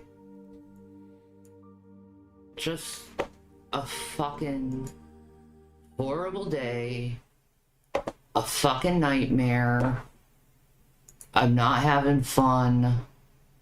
I wish I could have some fun, but no, I'm not allowed to have fun. I'm not allowed to, like... What do you mean? I wonder where she is now. Where is she staying? She's in a very dark place. You notice that? The lighting is like it looks like the brightest light is her screen. And is she naked? Being so fucking emo right now. Anyway, it's just been a shitty fucking day. A very lonely, shitty ass fucking day. You know, and these fucking stupid comments. What's with all these fucking comments about Jason? Obviously. Like, I don't fucking get it. Anyway, mentioning him. Just let me move on with my life with some fucking dignity for once. Hey, I'm not I can't eat your fucking food anymore. Let's see how much weight. Does Rev have a new channel, is what I'm wondering. Into their hate bait. If Rev doesn't make a new channel and doesn't start streaming, then to me that's going to signify that Rev didn't really want to do the online influencer shit. And she was kind of pushing for it, but I could be wrong. Because that's I don't all know. They want. I don't know what's going on with that. Me to be in constant. But if Rev gains weight, I think that'll confirm that she was eating all the food. Fucking defensive mode, and I'm not going to be like that. I don't know who dumped who, but I know they're broken. Well, they claim, or she claims they're broken up. I haven't heard anything from him, and I'm not sure where she is. It does look different. First of all, the camera seems a lot lower quality, and the location appears to be different.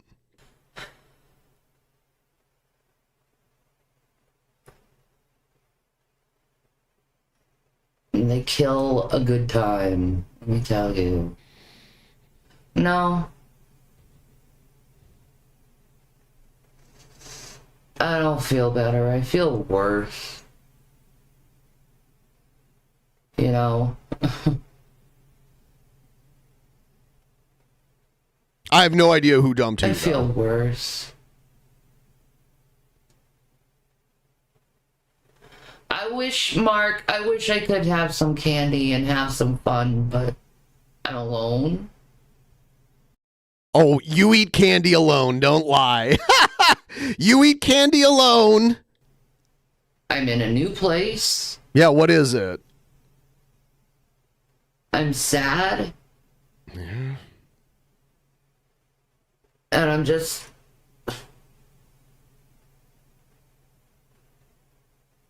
I wish I could have had something to do for today, you know, but no.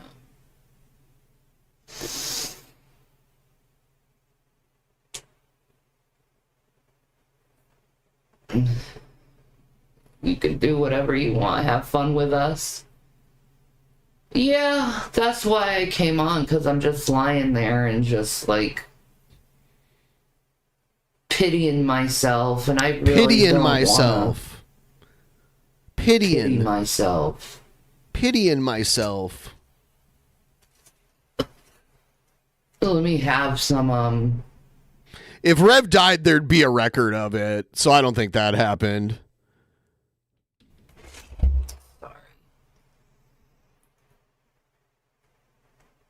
Let me have some nicotine gum. Maybe that'll make me feel better. Oh, nicotine gum. Okay, so she doesn't ever smokes. That was one thing both of them were like, when they were streaming, they were constantly smoking. Non-stop. It's a nicotine gum. I think you can get free nicotine gum. I think there are like government programs where they subsidize nicotine gum to help people quit. I believe that's a thing. I could be wrong, but I think that's a thing. Because for overall public health, it is in like everyone's best interest to try and help people quit smoking.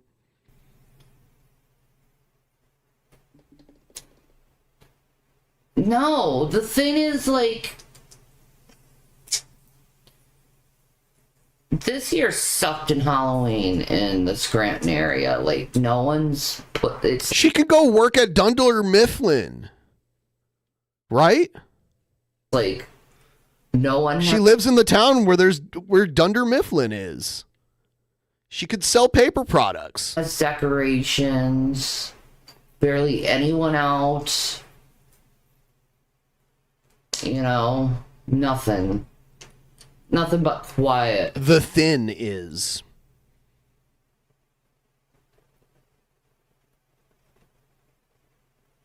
Nothing but quiet. The Thin.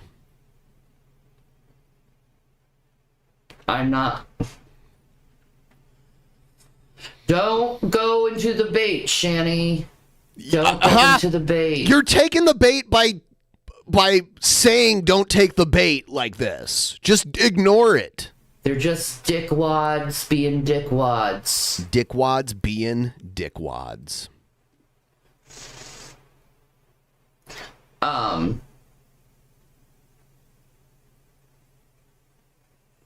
Jesus Quasi.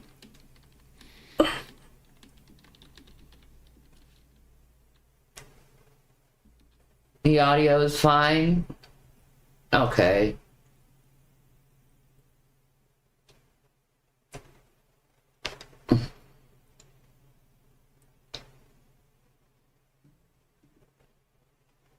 You're not a hollow. No.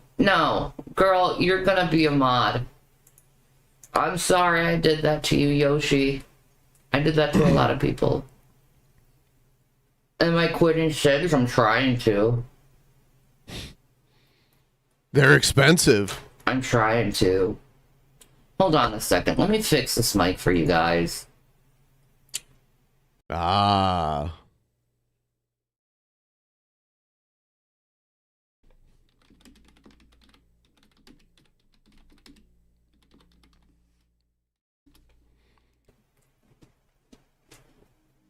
All right.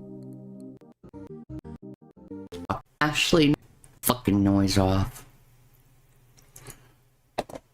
Sorry, I'm in a mood. I apologize to the folks. I just want to talk to people. I'm lonely. I'm a lonely girl.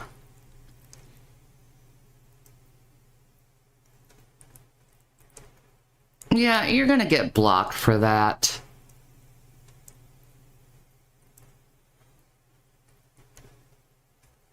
Thank you, Mike. That's sweet of you. I'm actually naked, Mike. That's what I thought. Oh, God. I thought so because her shoulders look completely bare and there was like no sign of any kind of clothing. Oh, look at her smile here. It's like, I'm naked. Yeah, I'm fucking naked, bitch. Yeah.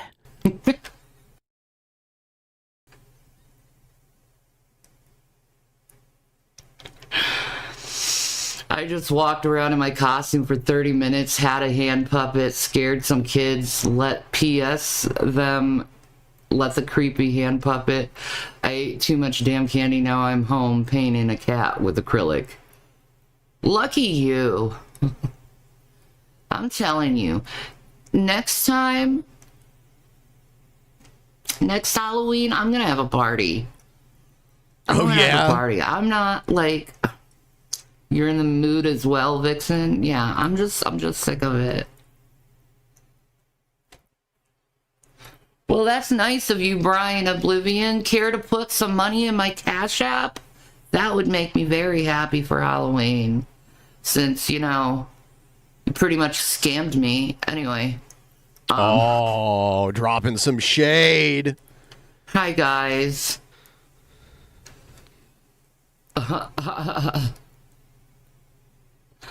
You can see the Cash App going down right here. Cash App. $ authentically Shanny. I'm tired of people too. They're just like, for some, what? I'm having a ghost problem. And a connection problem at the same time.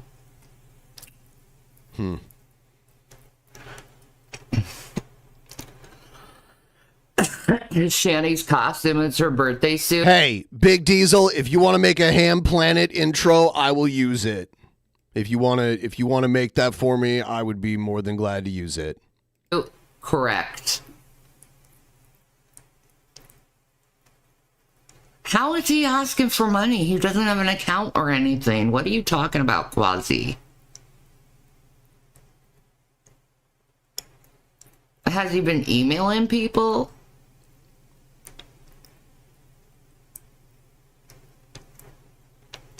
Ham Planet. Ham Planet. No. How?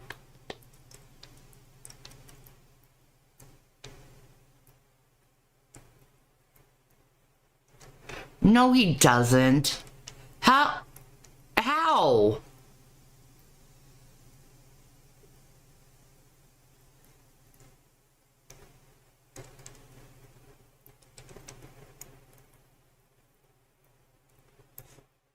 He's been making YouTube videos? No. Yes, he has. Yeah, I did. I saw someone in the chat mention his channel's name, and I went and found them. So. On his phone on YouTube. Oh, God, I don't want to see his video.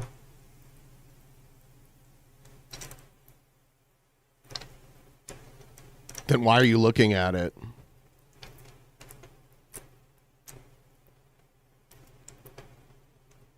If you don't want to see it, I don't want to see his video. Yeah, don't look at it if you don't want to see it. I'm trying to move on with my life. Smart choice. I don't have time for that shit. Smart choice. There you go, Shanny. You're making better choices already. He looks kind of crazy. I mean, he looks like he's starving to death.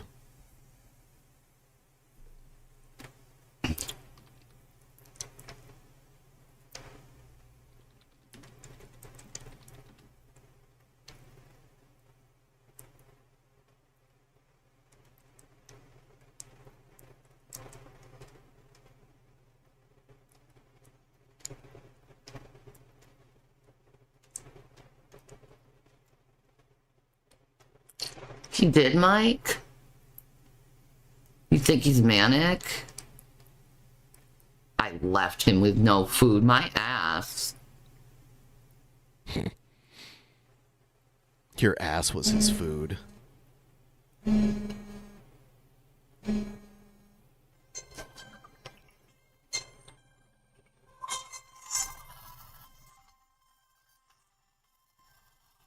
What? What is this? I don't know what it is.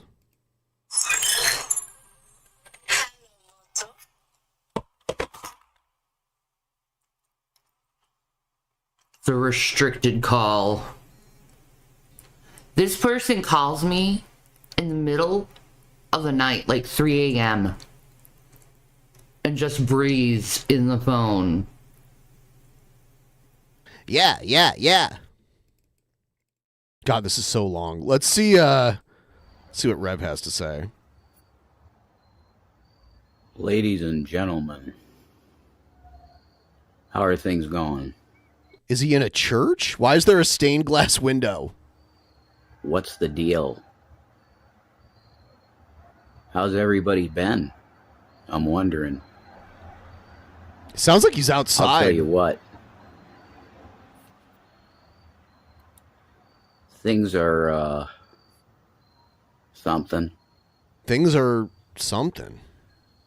It's my first time of being not with someone in quite a while. Uh-huh. And it's my first experience with that. And I'm not going to tell you it's not rough. I'll tell you that, because I am a pretty codependent person on top of it. Uh-huh. So that it's not exactly, you know, the most fun you could have. Oh, yeah, Shanny was a ton of fun. But this is, I'm in the back of my uncle's place because I'm still staying at my uncle's place. And this really breaks my heart. Why does your uncle have a stained glass window? I respect the people that took this building. This was my mom's church. You're looking at one of the stained glass windows in my mom's church. And they blackened out Jesus in this beautiful scene of Jesus with the lambs, and that just makes me sad. I don't judge them for it or nothing, you know. It's their prerogative. They own the building. They can do that, but rest in peace, Jesus, on this window. Rest in peace, Jesus. Blotting them out. You can tell it's him, you know, with the lambs. I used to come back in this area because I loved it so much, actually. The stained glass of Jesus with the lambs. When I was going through a very bad mental time in my life, it was comfort to come back here and just have a cigarette and thank Jesus for having me not be completely insane and gone. So that's that. But I'll put the light on for you, and you're probably you'll see this in me. I'll give you that for my face. But where are you? You know, guys, life can really kick you in the fucking teeth. I'll tell you that. Got a large plane going over. Life can really kick you in the teeth. Because we had this thing going, Shanny and me, where I was going to take care of her and get money. And the internet, the fucking cocksucking troll cunt fucking internet, did what they did. And they broke us up. Oh, yeah, it was the internet's fault. I saw plenty of videos with you fed up with her, telling her that she needed to move out. So, that's the truth. I don't know. Seems like you kind of flip on trolls from the fucking internet broke us up. Because honestly, guys, you can only go through so much bullshit. Wow, his teeth are jacked up too. And you know, there's finger pointing, and you did this and you did that. Smoking is really bad for your teeth. You know, you're giving up. Well, maybe I am giving up. Because I've dealt with these fucking people that came into my life when you came into my life, and I'm not blaming you, Shanny. You damn well know I don't blame you for it. You should. But it was a consequence of getting with you.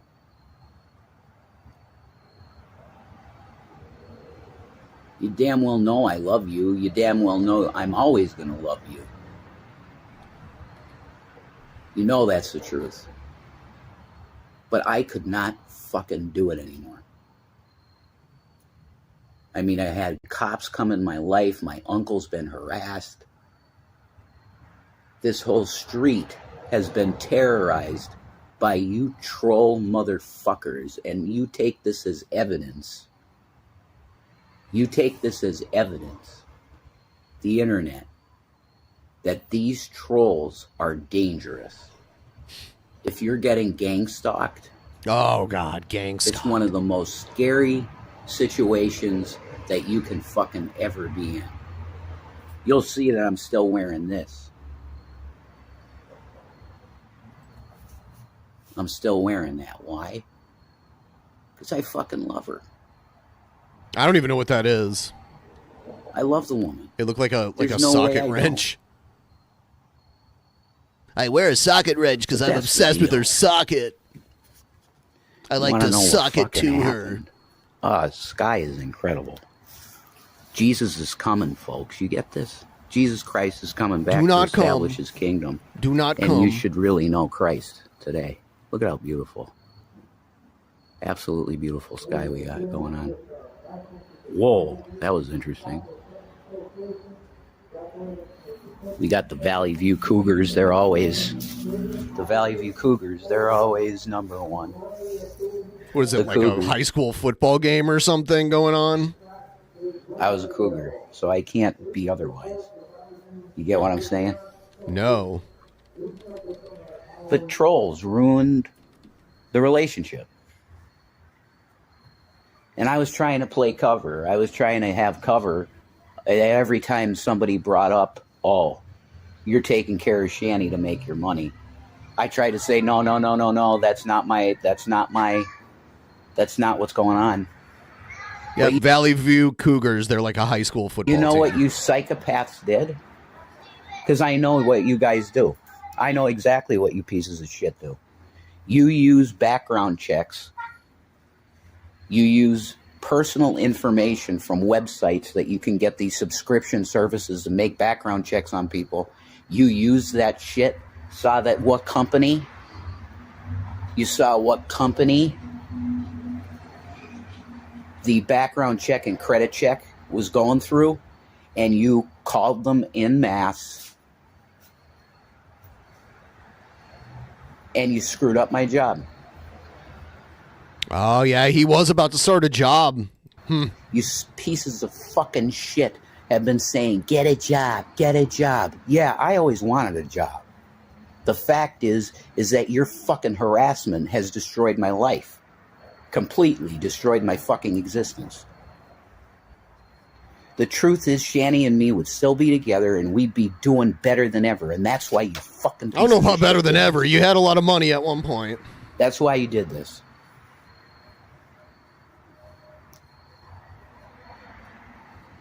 We had a good thing, and you had to destroy it, didn't you? You had It wasn't good. It was unbelievably toxic. You guys were arrested.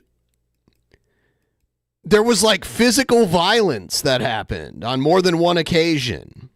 There was all sorts of psychological torment.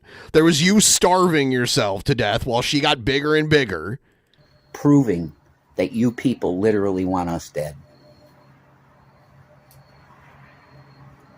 But you got what you want. You got the breakup arc. That's what you wanted, right? The breakup arc.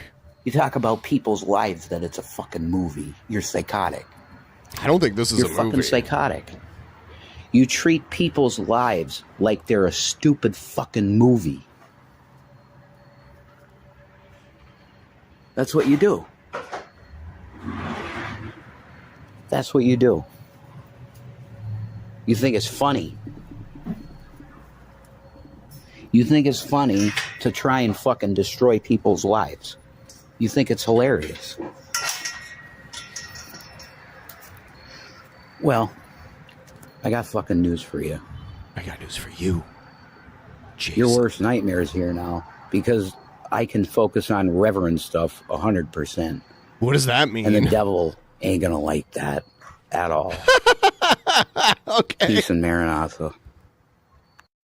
All right, so that's that. He gets to focus on reverend stuff now. He has the free time to focus on reverend stuff right now. I'm your worst nightmare.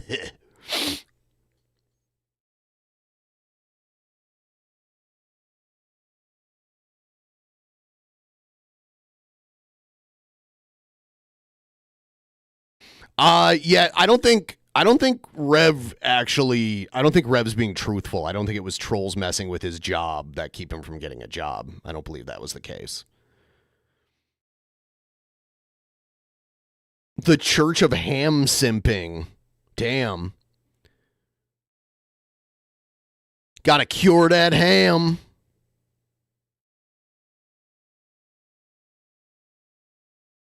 Jason's looking bad, though. He looks like he's, like, starving to death.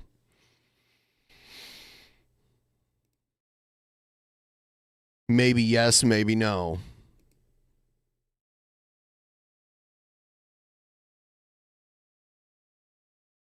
He's Christian. Oh yeah, what? There, yeah, no starving Christians. Well, G-Man will tell you that Rev and Shinny are not real Christians anyway.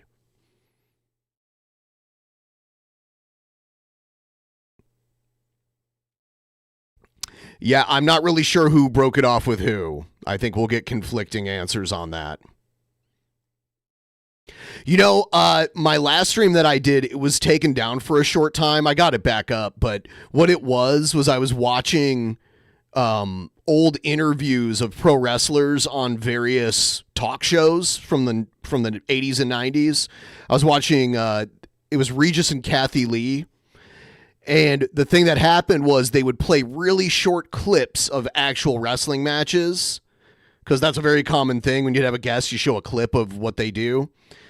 And those little clips, those little like 30-second clips, it triggered WWE to take the stream down momentarily until I used the YouTube editing system to edit that shit out. It took some time, because YouTube, you can only edit one thing at a time with the YouTube system.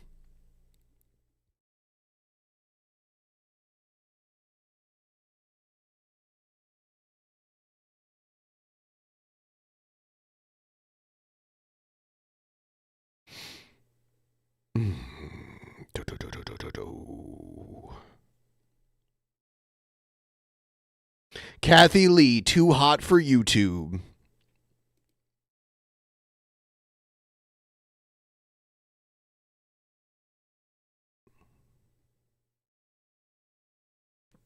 Yeah, it tells you like what it was, like little clips that were claimed by WWE, claiming them, like one of them said Saturday Night's Main Event episode like 50 or whatever, and there was WWF superstars. WWE is one of the most notorious for like for claiming content.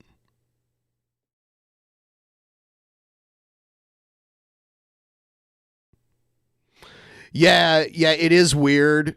And these were from like syndicated episodes of WWE. Like they used to play, there used to be wrestling shows that were on Saturday morning, and they were all squash matches. It was all like a popular wrestler against a jobber. Every match was like that. And you knew who was going to win every time. Superstars was one of them.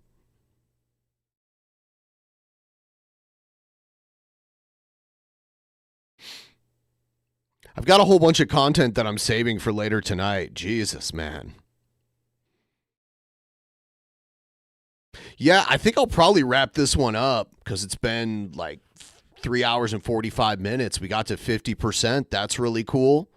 And I'll be back again later tonight. So I hope you guys keep an eye out for that. And I'll see you all then. Have a good one.